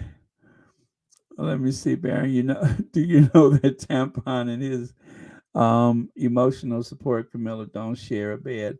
I heard that they're living in separate homes. I did hear that, but I wasn't sure how true that was. But I remember after the Queen's funeral that Camilla went to her house and Charles went to his house. Let's see. Leg says they're trying to make us interested in this coronation by highlighting what he isn't doing, what they do, etc. I am a U.S. citizen. I don't care. I simply don't care. I don't care. I just don't care. I simply don't care. Yeah, Legs, I understand. I don't care either.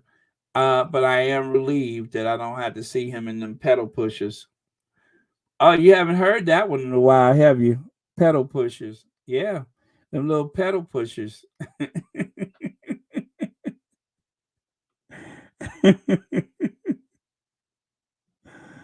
Oh, okay. I got you. Oh man. Okay, so 73-year-old man finally gets a job. And as they say, royalty, a strange faith-based superstition that is one has the birthright to rule over nations of people, own all the land they dwell upon, and steal their earnings under the guise of taxation.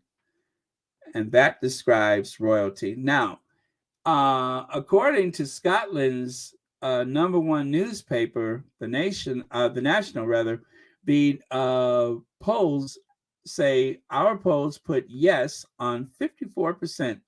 So 54% of people in Scotland want out. And don't forget, you guys, there's going to be a huge protest. There's going to be a huge protest on the coronation day. Yellow t-shirt guys gonna be there and all kind of stuff. So I'm not, advocating that anybody goes and protest and certainly not get in trouble. And I'm not saying to stop off at the Tesco's and grab a dozen eggs. I'm just saying that there's going to be a protest. I'm not telling anybody what to do. Violence is not the answer.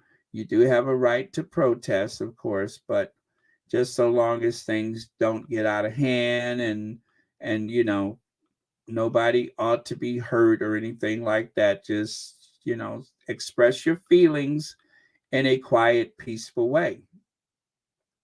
Um, so yeah, but there is going to be protests.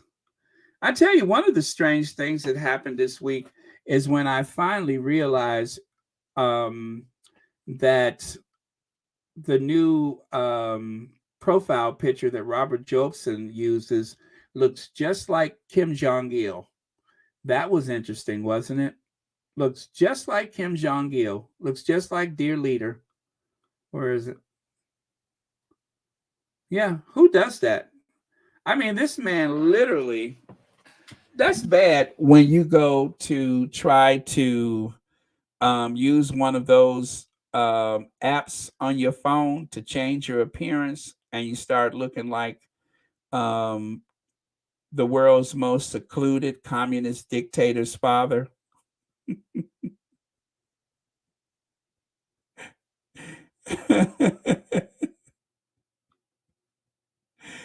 Oh, man. You guys, the homework I gave you before was this. Did anybody watch this interview? And if you did, what were your thoughts? Now, it's on the community tab, and I put the link on there maybe 2 days ago. So please tell me what you think about that situation. Harry was so confident, and yet he was being a bit deferential to his brother, who decided that it was a good idea to make jokes and to say little nasty, sarcastic things because the press seemed to be too excited and enamored with Harry's success. I mean, really, they were just there to speak to Harry. William just, it's like when the Obamas came to visit, um, when they came to visit Harry, but yet they had to go and visit with William and Kate.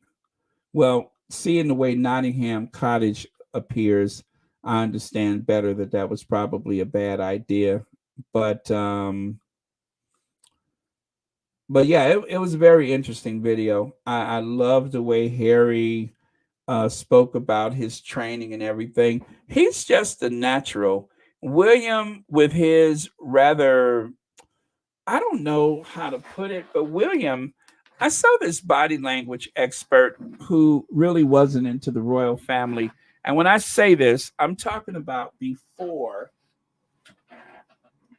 This was before the how do I put it? It was before the Meghan and Harry factor body language experts. And he looked at the engagement interview with Will and Kate. And he was very, very put off with William, and even said that he seemed somewhat I don't know how to put it, but well, if you have seen it, I just don't want to say publicly, but not on this format, but that he seemed rather odd. Let me see. First time employee at 73, thinking of the poor pen that trembled and, and did on the table, did a number one on the table. Yes, the famous exploding pen. Let me see. In that video, Willie talked too much and too fast. My daddy always said that he never trusted a fast talking sucker.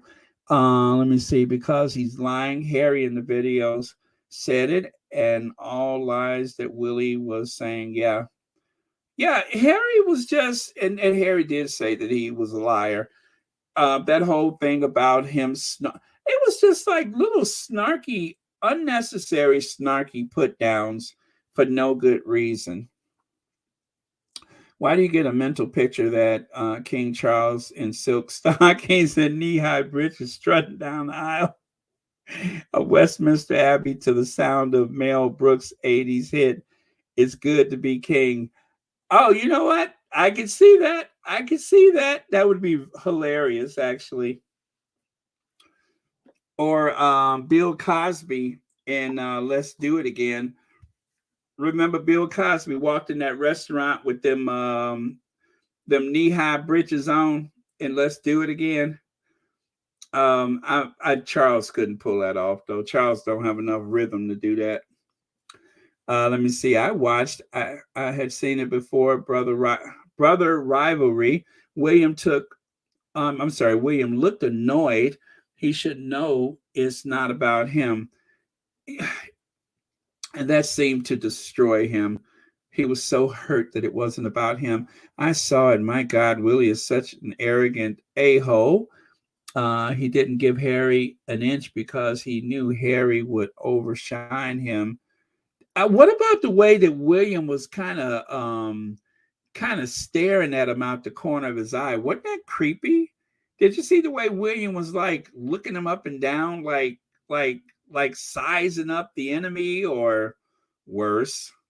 But ugh, it was kind of cringy the way William was looking at him. Cringy. That's the only way I can put it. It was cringy.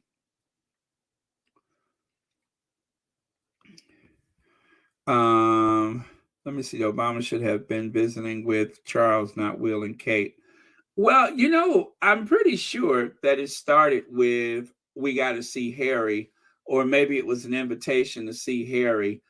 But because William is the senior royal, that probably overshadowed or overtook whatever plans that they had.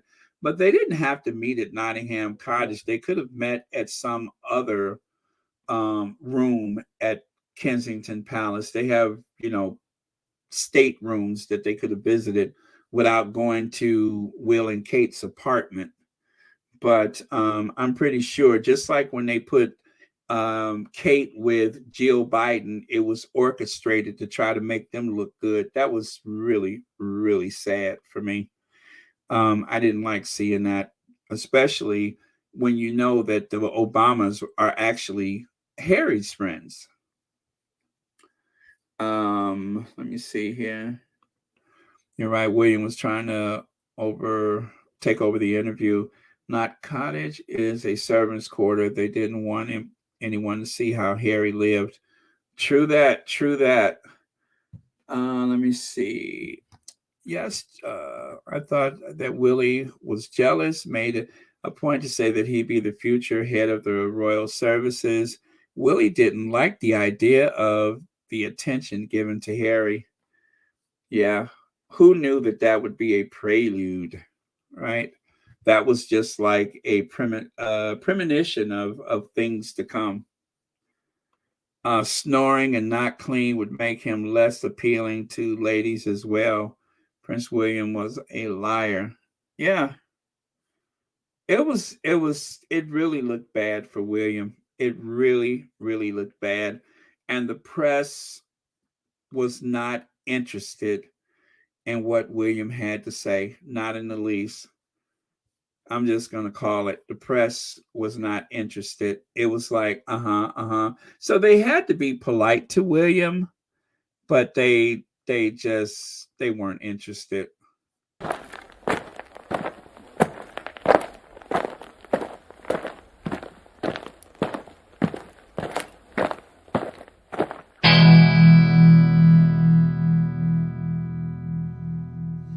Here's what I think is happening, right? If I say Royal Military Service to you, then partly depending upon your age, but generally speaking, the first person you would think of is Prince Harry. You would recall, for example, that footage of him when he was being interviewed on telly and an alarm went off, I think at Camp Bastion in Afghanistan, and he tore off the microphone and legged it. It made me go weak at the knees. It was quite a beautiful moment, actually.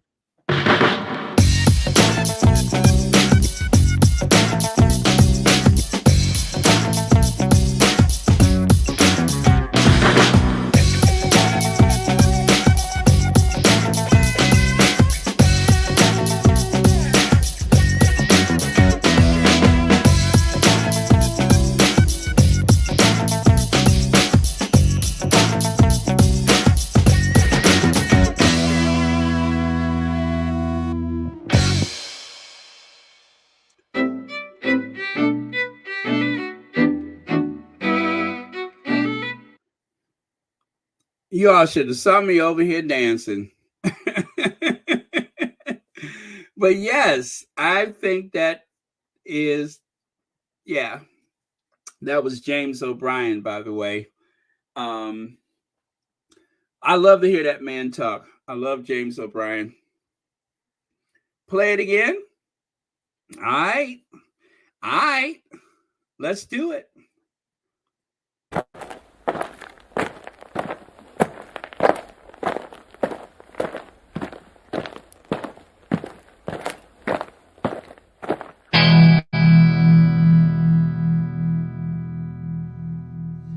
Here's what I think is happening, right? If I say Royal Military Service to you, then partly depending upon your age, but generally speaking, the first person you would think of is Prince Harry. You would recall, for example, that footage of him when he was being interviewed on telly and an alarm went off, I think at Camp Bastion in Afghanistan, and he tore off the microphone and legged it. It made me go weak at the knees. It was quite a beautiful moment, actually.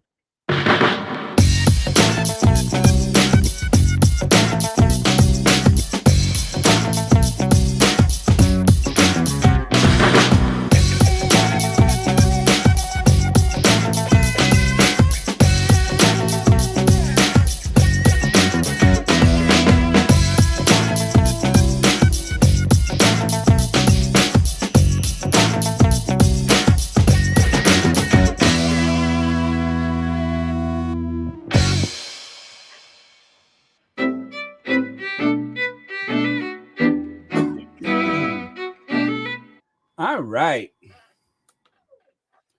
Okay, so that was fun, right? I hadn't shown that in a long time. I made a video. Um, I made that video a long time ago, and I think that's the first time I shared it on the live. No, probably not. I think I've shared it before, but yeah, love that video. But yeah, that really describes Harry. He's a man of action, and that's why people love and respect him. Whatever they say, people love and respect Harry, and him sharing his story and telling his truth only further endears him in people's hearts, so they cannot take that away from him. According to this, the average departures readers and therefore average Amex. Oh, you know what? This is something. I was trying to. Anyway, I was doing some screenshots and screenshot the wrong thing. Okay, I was trying to do talk about the polls. There it is. So Prince William's popularity dropped in UK as Harry becomes favorite royal in US. So this is as of January the 19th. Harry is the favorite. And of course, I'm sure William is incandescent with rage. A quarter of Americans say Prince Harry is their favorite royal. Now, you know, I'm not surprised by that. I'm sure Harry is always going to be not only the favorite royal here in the US, but also in Britain. Whatever they say, there's no way in the world Harry was polling ahead of Queen Elizabeth II. Um, at one point, he was well ahead of the Queen, well, by a few points. So this idea that even at home that Harry is in the toilet with his polls is just not true. Um, I don't believe it. While one fifth say abolishing the monarchy would make things better, a plurality says it would make no difference. Um, and so I really had to think about this. What is the monarchy to Americans, right? What is the monarchy to Americans?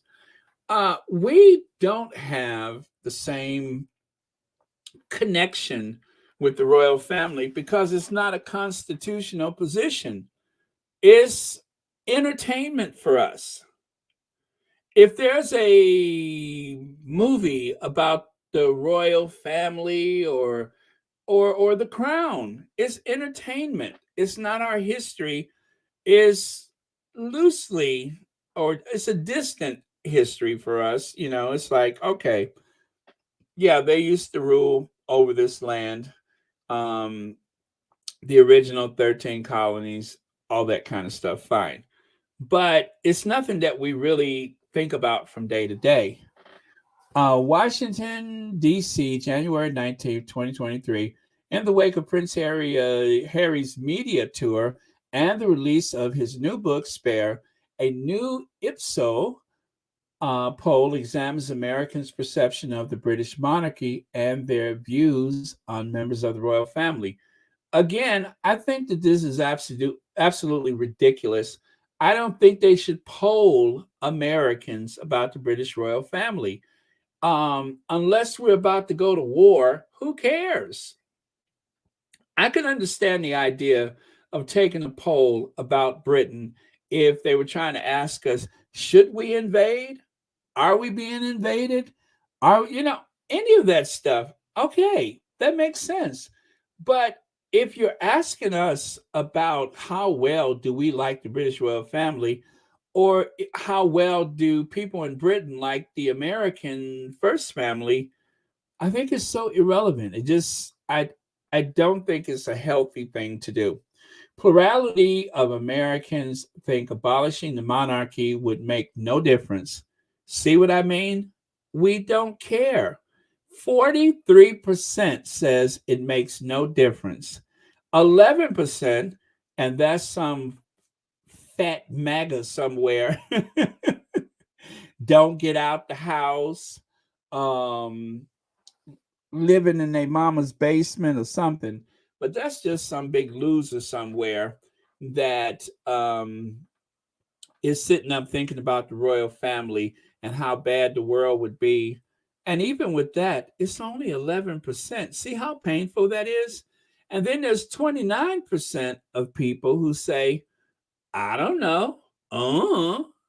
Do you think they should abolish the British royal monarchy? Uh, I don't know.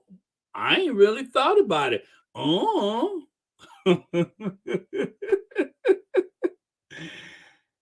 This is an institution that has been around for 1,000 years. Do you really think the world could live without the British royal monarchy? Oh, I don't know. I ain't thought about it that much. I be thinking about other stuff. I'm trying to get down to the Riverboat Casino. I ain't thought nothing about the royal family. So, like I say, it makes no difference. And then, of course, how many people think the world is a better place for the British royal family? 18% of Americans think that it would be. Um, Wait a minute. So is it 18% that is saying get rid of them? So 18% of Americans are saying abolishing the British monarchy would make no difference. Wait. Let me try to make. Am I getting this right? So a plurality of Americans think abolishing the British monarchy would make no difference, right? Meanwhile, about 1/5 of Americans think abolishing the monarchy would be good for Britain. Okay. So, okay, the 18% says it would make things better. 43% says it makes no difference. 11% say it would be worse. And 29% said, oh, I don't know. Oh, I was busy.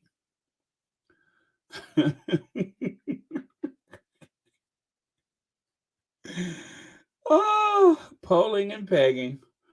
Yeah, it all comes out the same, don't it? Let me see here. Ozell Dunlap says, hello, everyone, and Baron. I have been taking a break, not spending so much time on the line. Let me see. My mental health is taking a terrible turn for the worse. Please pray. Ozell, we will pray, and thank you so much for saying hi. But yeah, take care of yourself. Your mental health is more important than being here with us or any place else. If you need to get off the social media, get away from the computer, and please do not watch the local news. The local news is just awful. Yeah, take a break from that stuff. Take care of yourself. Do what you have to do. Meditate. Watch some romantic comedies or something like that. That will help. Yeah, but you got to take care of yourself. And we will pray for you. Thank you for checking in to say hi, though. We really, really appreciate that. And of course, I love that name, Ozell. Okay, so Americans who like Duchess Meghan Markle or Prince Harry are more in favor of abolishing the monarchy. Woo! On balance, do you think it would be better or worse for Britain in the future if the monarchy was abolished, or do you think it would make no difference? Well, Americans in favor of Duchess Meghan, 28%. Americans who favor Prince Harry, 23. Americans who favor Prince William, 13. And all Americans, 18%. I don't know what happened to the other people. So I don't know where, like for instance, where Duchess Doolittle. I mean, I took this from whatever website, and this is a recent poll, January 11th and 12th. You see what I mean? You see what I mean? When you find that a poll is taken without the oddly placed questions from YouGov or whatever, look at how different this poll is from YouGov. Can you see that? It's very, very different. Even the people living in other European monarchies are not liking the British one because it's just too much. Many have lost respect in treatment of Harry and Meghan and Andrew. I understand that. I understand that, especially amongst the younger people who are very aware, who have been learning and don't have that bias, it's a hard no for the royal family. A very hard no, especially it serves no purpose. And Helene, years ago, the Queen made a visit to it. What place is that? Is it Jamestown, where everything is vintage like it was at the time of the Revolution or whatever? So the Queen visited that place when she first started her reign, and then she went back 50 years later. She and Philip, and they asked people in the crowd, and this is the documentary, and I forgot, but it was about the Queen visiting that area. It was about her visit to the U.S. and Papa Bush was president, I think. And so they asked this one young man, he was African American, and I will never forget when they asked him about the Queen. He said, "Well, I guess," he said, "but they don't do anything, do they?" He said, "What do they do? They're just figureheads." And I remember how shocked I was with his honesty because, like everybody else, I thought, oh, the Queen's here, the Queen's here. And of course, depending on where you are and when you say that, the Queen's here could mean a lot of things. It could mean that there's somebody walking around in their maxi coat with the luscious red lining and exposed muscular thigh with stirrup pants, or it could mean literally the that the Queen is here. So in this instance, it was actually the Queen. And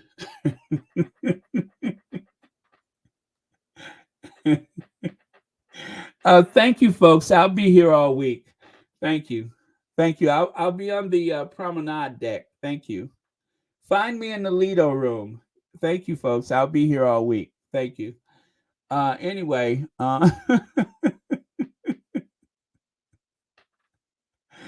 but yeah, I will never forget that kid's honesty when he said, "Well, they really don't do anything. I mean, they're just figureheads." And if I could find that sound bite, I promise you, I will share that with you. But well, I can't. I don't think I could share the video.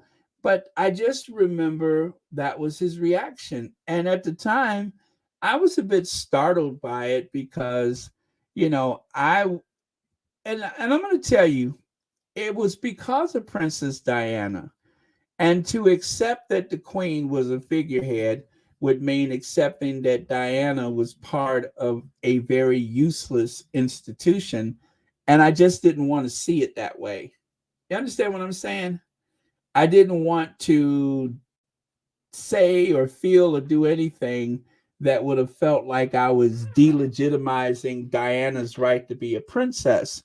So this was hard for me to accept. I'm like, well, yeah, she's just a figurehead, but she can dissolve parliament and she signed the laws. I was being very defensive. And at the time, I didn't really understand what I was feeling, but I now in this conversation, I know it was about Diana because if you look at the present generation of people that have been brought to the royal family, it wasn't because of Will and Kate. It wasn't because of Charles and Camilla.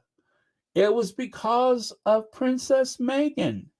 Meghan has made that aging, rotting institution relevant in a modern age. And to thank her, they're doing the same to her as they have done to Princess Diana, but even worse because, as you know, this is all rooted in racism. But they're doing the exact same thing with trying to delegitimize her, to put her down, to accuse her of being greedy or selfish or controlling, and of course, mentally ill. Those are all the same things that they did to Diana. But I realize now exactly what I was feeling in that moment. And it took me all these years to figure that out. And it wasn't like I was upset, but I was just shocked that this kid, this college student, cut right through the BS and just said it. Well, they don't do anything. What do they do? She's just a figurehead. I'm like, wow. This is like a full circle moment. Laurie says, Bear and I had a big debate in front of the class with my teacher in high school defending the royal family at some point in my life. My teacher kept saying they are using taxpayers' money, and I didn't get it. Exactly. Exactly. And I don't know how it was for you, but I'm telling you right now, I was standing up for Princess Diana, plain and simple. I was trying to make sure that there was no way to delegitimize Princess Diana's right to be a princess. Well, given the fact that she used her platform to help so many people, more so than anybody else in that family at the time, she had a right to be there. And that's really the way that I wish I would have looked at it like that then, instead of, waiting all these years to sort that out. But yeah. What are you saying to me? William has wrote it. Oh man, are you trying to make me cry? I'm sitting here with tears in my eyes. William has wrote it. Oh. Woo. Okay. Let me see. Anfu says the bee, the wasp, and the fly. These are the old antiquated fogies who continue to rule like slavery days. Good hero Harry and Meghan have new beginning. Yeah. Yeah, that description from Harry in the book, especially the thing with the copier and the way he said, "Oh, not the copier, the printer." Well, the printer's not working, but and then Harry just takes a little walk and does a little brief investigation to find out that the whole thing was a big lie. God, that was just what a moment that must have been. Okay, Prince Harry is a quarter of Americans' favorite royal. So, okay, here's another one of those curious polls. Which of the following members of the royal family, if any, do you like the most? Select up to three. So, this poll has got to be interesting that you get to select up to three people. So, it seems like one out of four started with Harry, and then they had to choose someone else. So by choosing another person, did that somehow skew the vote away from Meghan? Was it because Kate was just more familiar? Or, you know what I'm saying? It's kind of weird, this one. Choose up to three people. Or how many people just chose Harry and didn't choose anybody else? Or chose William and Harry and no one else? So again, take it with a grain of salt. We don't have an educational system that really teaches the British royal family. Nowadays, you have people, in their classrooms, they may talk about Meghan, or they may even talk about Will and Kate. That may be part of the studies. But this idea that Americans, especially young people, would even care, let alone know anything about it, all we know is what we see on PBS and Netflix. So that's kind of weird, this one. Pick up to three.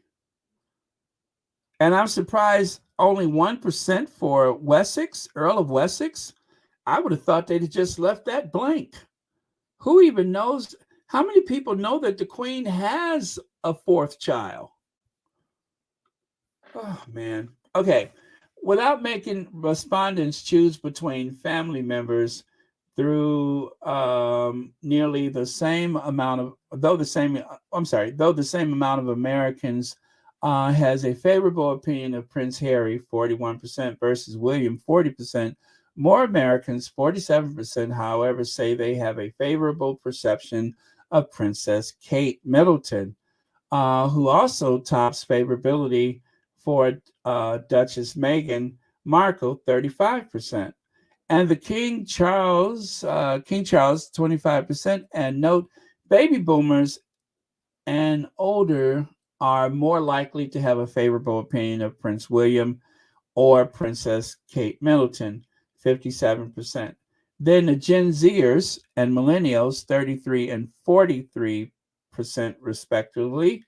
Additionally, Americans with children in their household, 53% are more likely to have a favorable opinion of Prince Harry than those without, 35%. So, it is the breakdown amongst the various generations. Always a factor. Okay. Oh, what's that? Coincidentally, I got sick today. Diana died. Never missed school before. My teacher made fun of me when I went back to school, and the following day, saying that I stayed home to mourn Diana's death. Oh, that's unfortunate. Let me see here. Posts can say whatever their creators want them to say. It's a science. I have a degree that requires studying this. Yeah, I mean the way the questions are posed, or the way they select people to poll. I mean, it makes a big difference. And I forgot what term they use when they say that you're using, what is it, a leading question or whatever. Um, you know how they do. If the election was held today and you found out that candidate so and so had done such and such, how would you vote? If the coronation was held today and you found out that a 73-year-old man was walking down the aisles of Westminster Abbey wearing pedal pushers and stockings, how would you vote? Sonia Johnson says, well, Baron, that's exactly who they are. Our useless figureheads, the only bright spark in the people's Princess Diana, with the hope of Harry and Meghan, without whom the royal family are irrelevant. Yeah, and the way they thank people for showcasing them is to try to destroy them. Okay, they're so desperate to get into an American market. Before this, Meghan was too American. Yes. Okay, you guys. Vivica Fox says light skinned Harry, Prince Harry, came on over to the black side with the Oprah interview. Well, I thought about that today because if you look on the left side, the reason why I thought about Vivica's comment somewhat year ago is because somehow, some way, Harry's book has wound up in the Celebrate Black History Month 2023 display. Now, I don't know who put light skinned Harry over there, but someone saw it and snapped a photo of it and posted it on Twitter. So there's light skinned Harry there to celebrate Black History Month. Oh man, how do you like that? Well, it is light skinned Harry, so I don't know if that makes a difference, but that's old light skinned Harry. Let's see. Godchild says, do we know if Kate has made up with her mom? In the March 2022 press allegedly said they weren't speaking. Kate had a falling out with Charles for trying to take over her mom's life. Kate found Camilla pushy and told Charles to back off. Now, okay, I have not seen much of But that woman that has liquor in the paper bag, um, what is her name? Carol. I haven't seen Carol much. Um, a matter of fact, okay, yeah, I mean, where is Carol? And so I was kind of curious about that. Not that I thought that there was anything wrong per se, but I was just wondering, where is Carol Middleton? Now, she was at the Queen's funeral, she was at the Christmas carol, but it doesn't seem like they head over to Buckleberry or Huck. Where are they from? Bucktown, Buckleberry. It don't seem like they head over there as much as they used to. I don't know. It just seems like something is different, and I can't say that I noticed that for sure. But yeah, I haven't heard that. But it just, now that you mention it, it doesn't seem like she spends a lot of time with her mother. But yeah, that other stuff. Let me see. Kate had a falling out with Charles for trying to take over uh, her home. I didn't see that either. Yeah, I didn't see any of that. So I couldn't imagine Kate having a problem with Charles only because William is so, insane. So I could not imagine her having a problem with Charles because I think William is way too frightful to allow something like that to happen, especially within his house.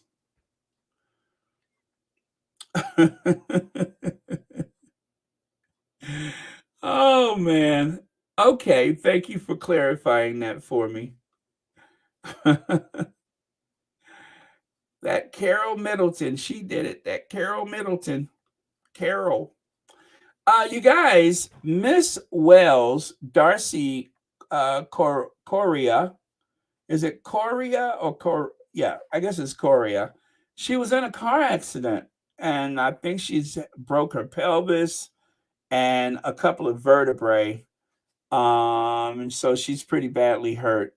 So make sure you guys send out some prayers for her. Now, I have to be honest with you, I didn't even know who she was until I saw the story, but apparently Miss Wells has been in a car accident and is in, I think, serious but yet very stable condition right now. So she is going to have a long, long recovery. And I do believe that she is Welsh and Jamaican. Yeah, I think her family may have originated from Jamaica. So, but I didn't. The only Black Welsh that I know is Tom Jones. I didn't know anything about her. So, but don't tell Tom I said that. God's Child says, "Sorry, I had a falling out with no had a falling out with Carol. Oh, right, right. Let me take a look at that again. I'm sorry. Do you know if Kate is made up with her mom? Right. And in March of 2022, the press allegedly said they weren't speaking. Kate had a falling out with Carol. Oh, for trying to take over her home, not Charles. Yeah, usually when I see C, I think it always means Charles or Camilla. Kate found Carol pushy and um, told Carol to back off. Found Carol pushy? She found Carol pushy? If Kate wasn't born in the Middleton household, she could have easily have been born in the Kardashian household. The only person that I know that is more pushy, that is more, you know, all that than Carol Middleton is, uh, what's her name? The Kardashian mama. They're two of a kind. I swear they are two of a kind. They are flip sides of the same coin. Two of a kind. Um, I mean, this woman, you got to give her her dues. She has managed to push her daughter into the royal family and push the other daughter into the arms of a billionaire. Well, she didn't do so well with her son, but he's okay. He'll be all right. But yeah, that just goes to show you what determination can do. They took that little party favor business and became millionaires. I mean, from council housing to Windsor Castle. I mean, she's done it all. So to find her pushy is a monumental understatement. I mean, this person here, that Carol Middleton, if you open up an encyclopedia and you or no, if you open up a dictionary and you look up pushy, you're gonna see Carol Middleton. Stage mother, Carol Middleton. Yeah, Carol Middleton. I wonder how Carol and Camilla gets along with each other. I would love to know how Carol and Camilla get on with each other. That will be interesting to find out. Woo! I don't know. I'm gonna have to put my money on Carol because Camilla, she's getting a bit long of tooth, and I think Carol still got some fight in her. So I'm gonna have to put my money on Carol. Let me see. Yes, Baron, we will ask God for his healing touch for Miss Wells and all in need of healing. Yes, thank you so much, Sonia Johnson. Thank you for that. But yeah, she had a bad car accident, and that is really unfortunate. So young, too. Charles will make Prince. God, this is going to be a long show today. It looks like we're 2.5. Okay, get comfortable. I think we got another half hour. Charles will make Prince Edward the Duke of Edinburgh. Source claims King has had a change of heart after his brother felt discussions to bypass him and give the title to Princess Charlotte was a slap in the face. Now, didn't I just talk about this yesterday? I was just saying yesterday that Charles should just give his brother that title. I literally said that yesterday, that he should just give his brother that title, and that even if I knew nothing about the royal family, I thought that that was a raw deal. That was a terrible, terrible thing to do.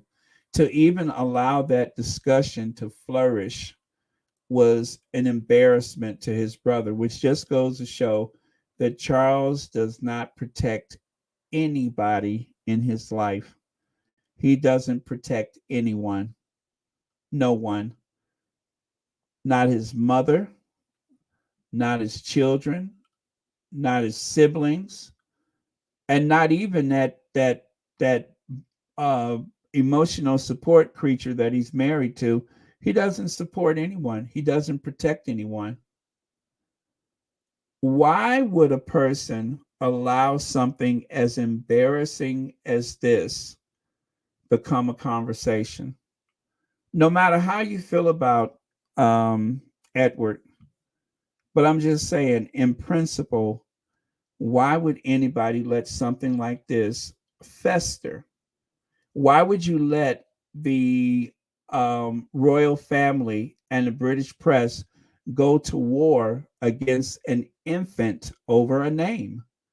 This is the same person, of course, who allowed the tabloid press to go after his um, granddaughter, Lilibet, about her name. If anybody has the least claim to that throne in principle, is Charles. He doesn't care. He does not care. You know, I don't think that he's an evil person. I just think he doesn't have a soul. He doesn't have a soul and he doesn't have common sense.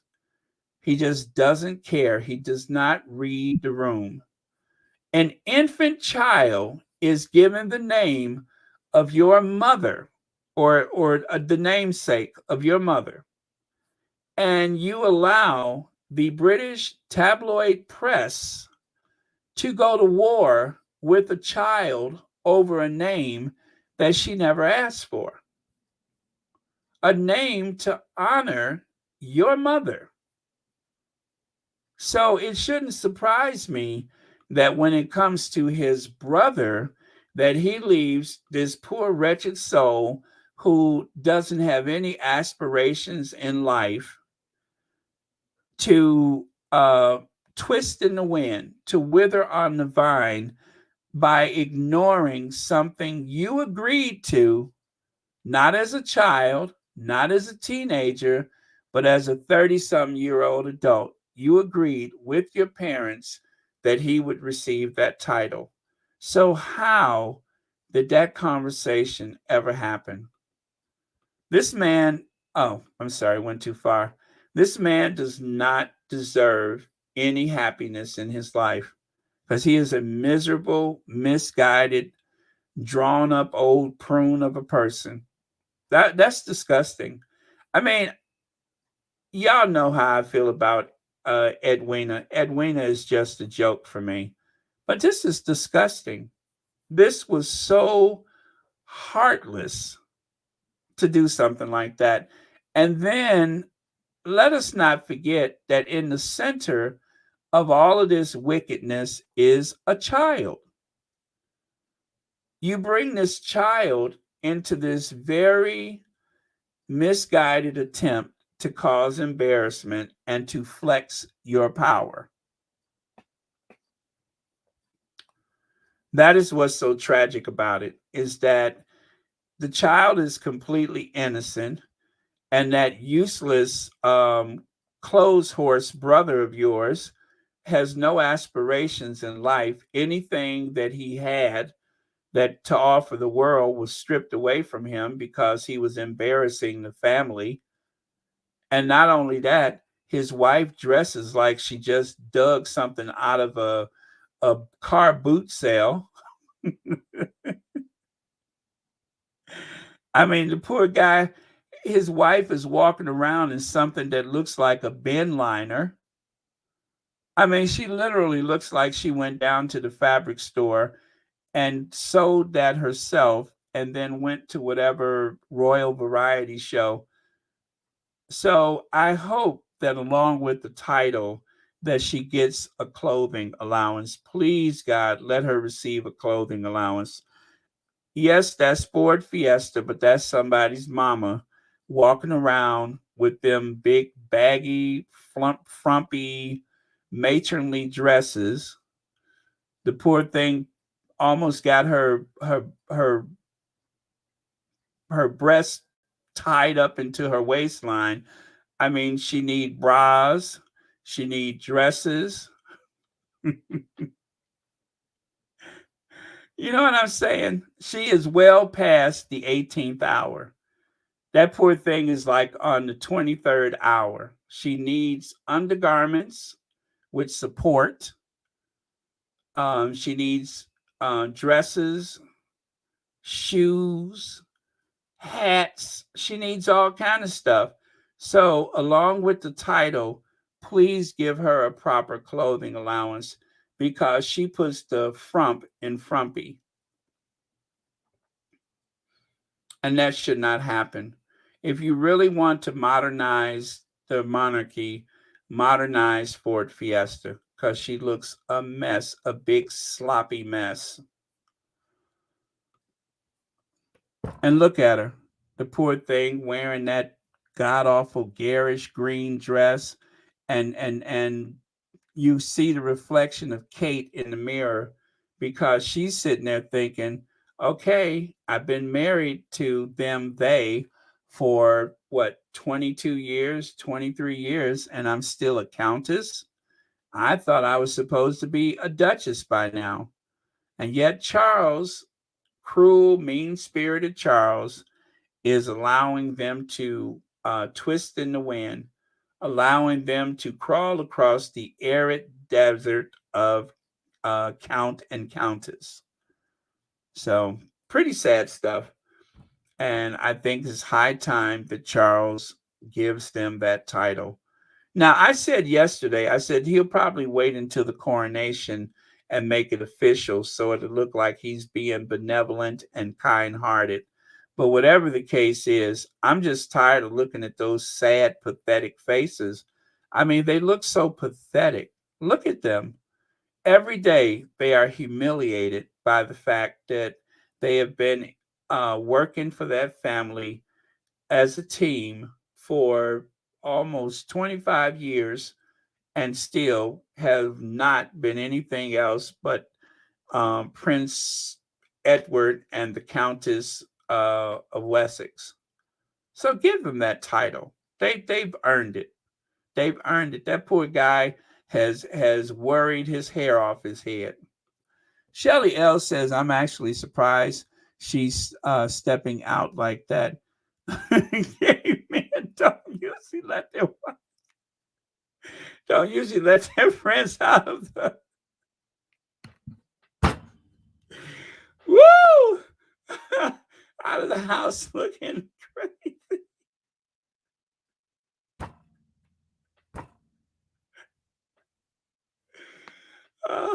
Well, listen, if he could teach her to walk in heels, he can help her dress better. That poor frumpy, shapeless, uh, uh, boring. Oh, that poor woman, how she has suffered.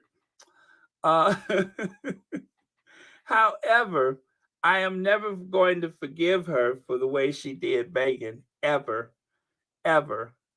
But this poor guy right here, who is channeling Anthony Perkins, if for no other reason, if you've ever seen the movie Psycho, I say give that man that title before things, get messy, because he can make stuff get crazy fast. By the way, thank you so much for. I think I got Cash App while I was sitting here.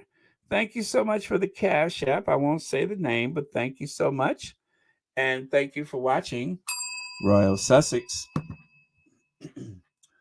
And of course, there it is. It says here that the Queen has today been pleased to confer an earldom to the Prince Edward. His title will be the Earl of Wessex and Viscount Severn, and the Prince Edward thus becomes His Royal Highness the Earl of Wessex, and Miss Sophie Rhys-Jones on marriage will become Her Royal Highness the Countess of Wessex.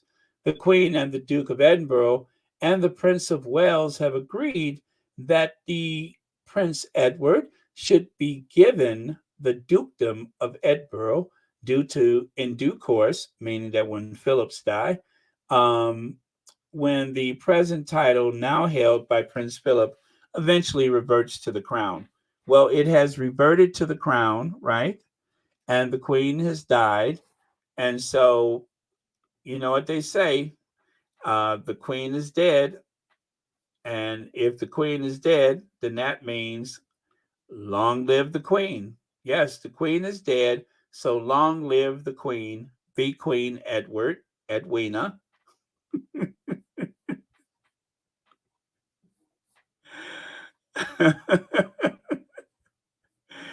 Oh, man. Okay. Um, when you have wickedness in your soul, it does terrible things to your appearance. And this is what's happened to that family. You have the wicked, cruel, mean spirited, calculating Camilla.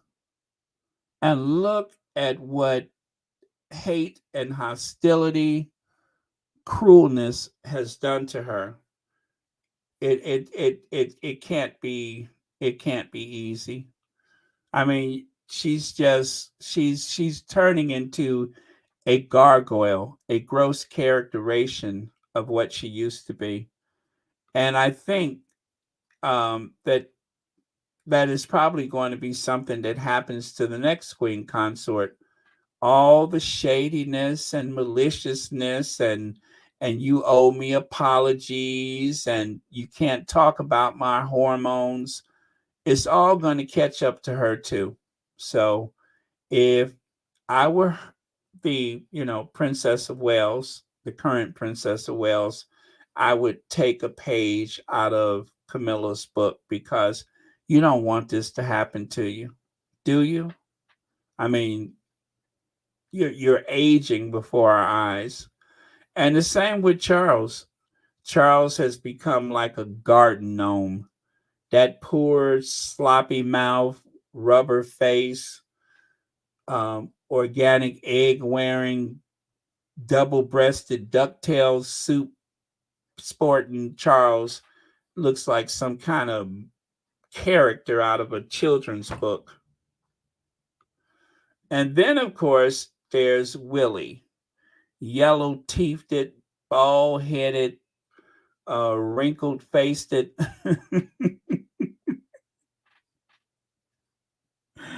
Again, that malicious nature.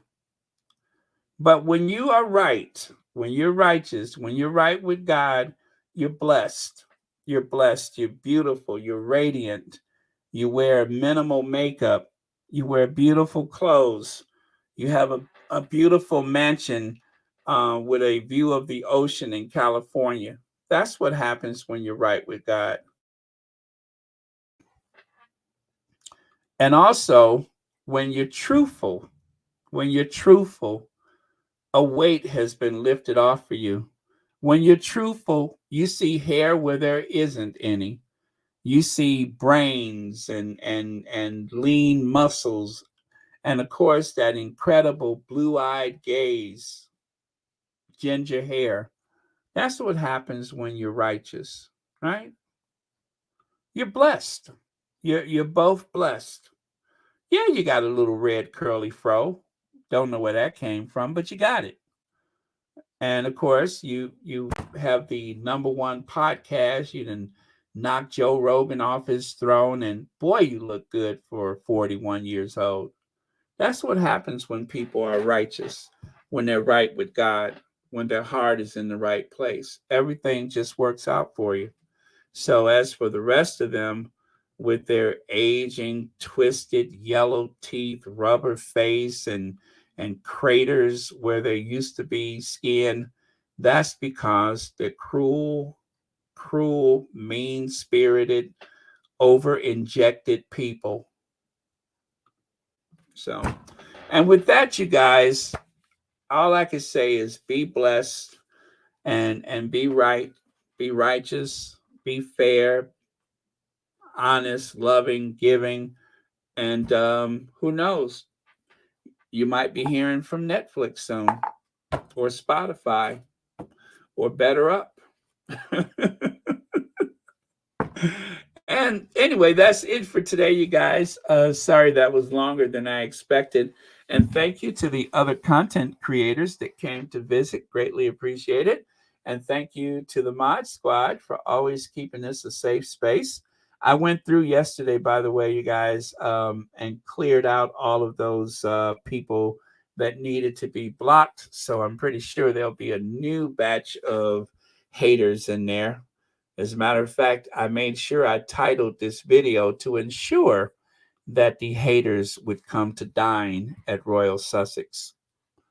So, that's it. Thank you very much. If you have any last comments, please get them out there. And I'll be looking for the last word of the day. Oh, yeah, the donation list. Thank you so much, Sherry Ware. Okay, so for today's donations, thank you very much. Connie Balmer, Sharon Augustine, S, Shelly LLLL, Panther, thank you. Legs, thank you. Lily, and to you, thanks. And Kathy G, 12 months membership. And God's Child, thank you, thank you, thank you, thank you, thank you. And thank you. And B. Thomas, thank you very much. B. Thomas, did I even see? I didn't even see that. I'm sorry that I missed it, but thank you very much. Yeah, so that's it, you guys. The Sussexes are blessed and they will continue to be blessed. And we are going to continue to support them. And oh yeah, Sherry and Sade, you guys, let's please go over and flood Sherry and Sade's conversation. Let me see here. I will pin it to the top of the chat. So I am going, of course, go over there myself.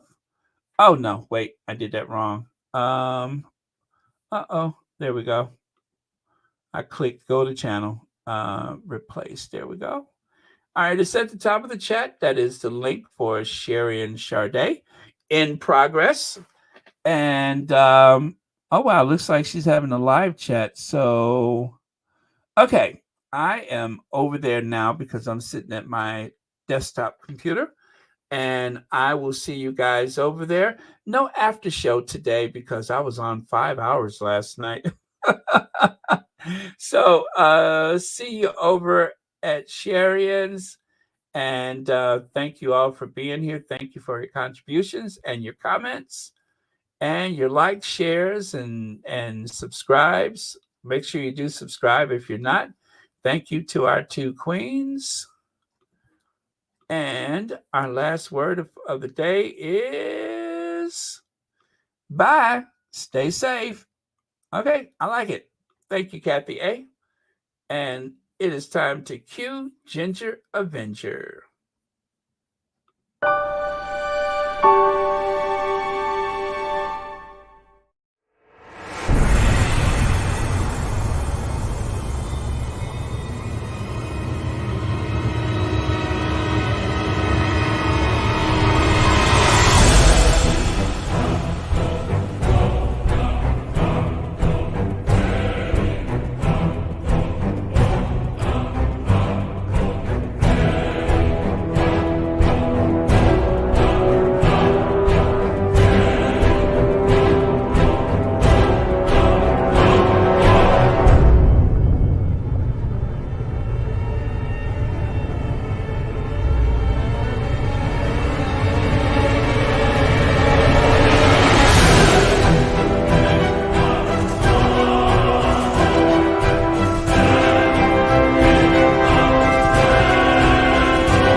Okay, last word of the day. May the Sussex's success is stressful to the Rangers and the rest.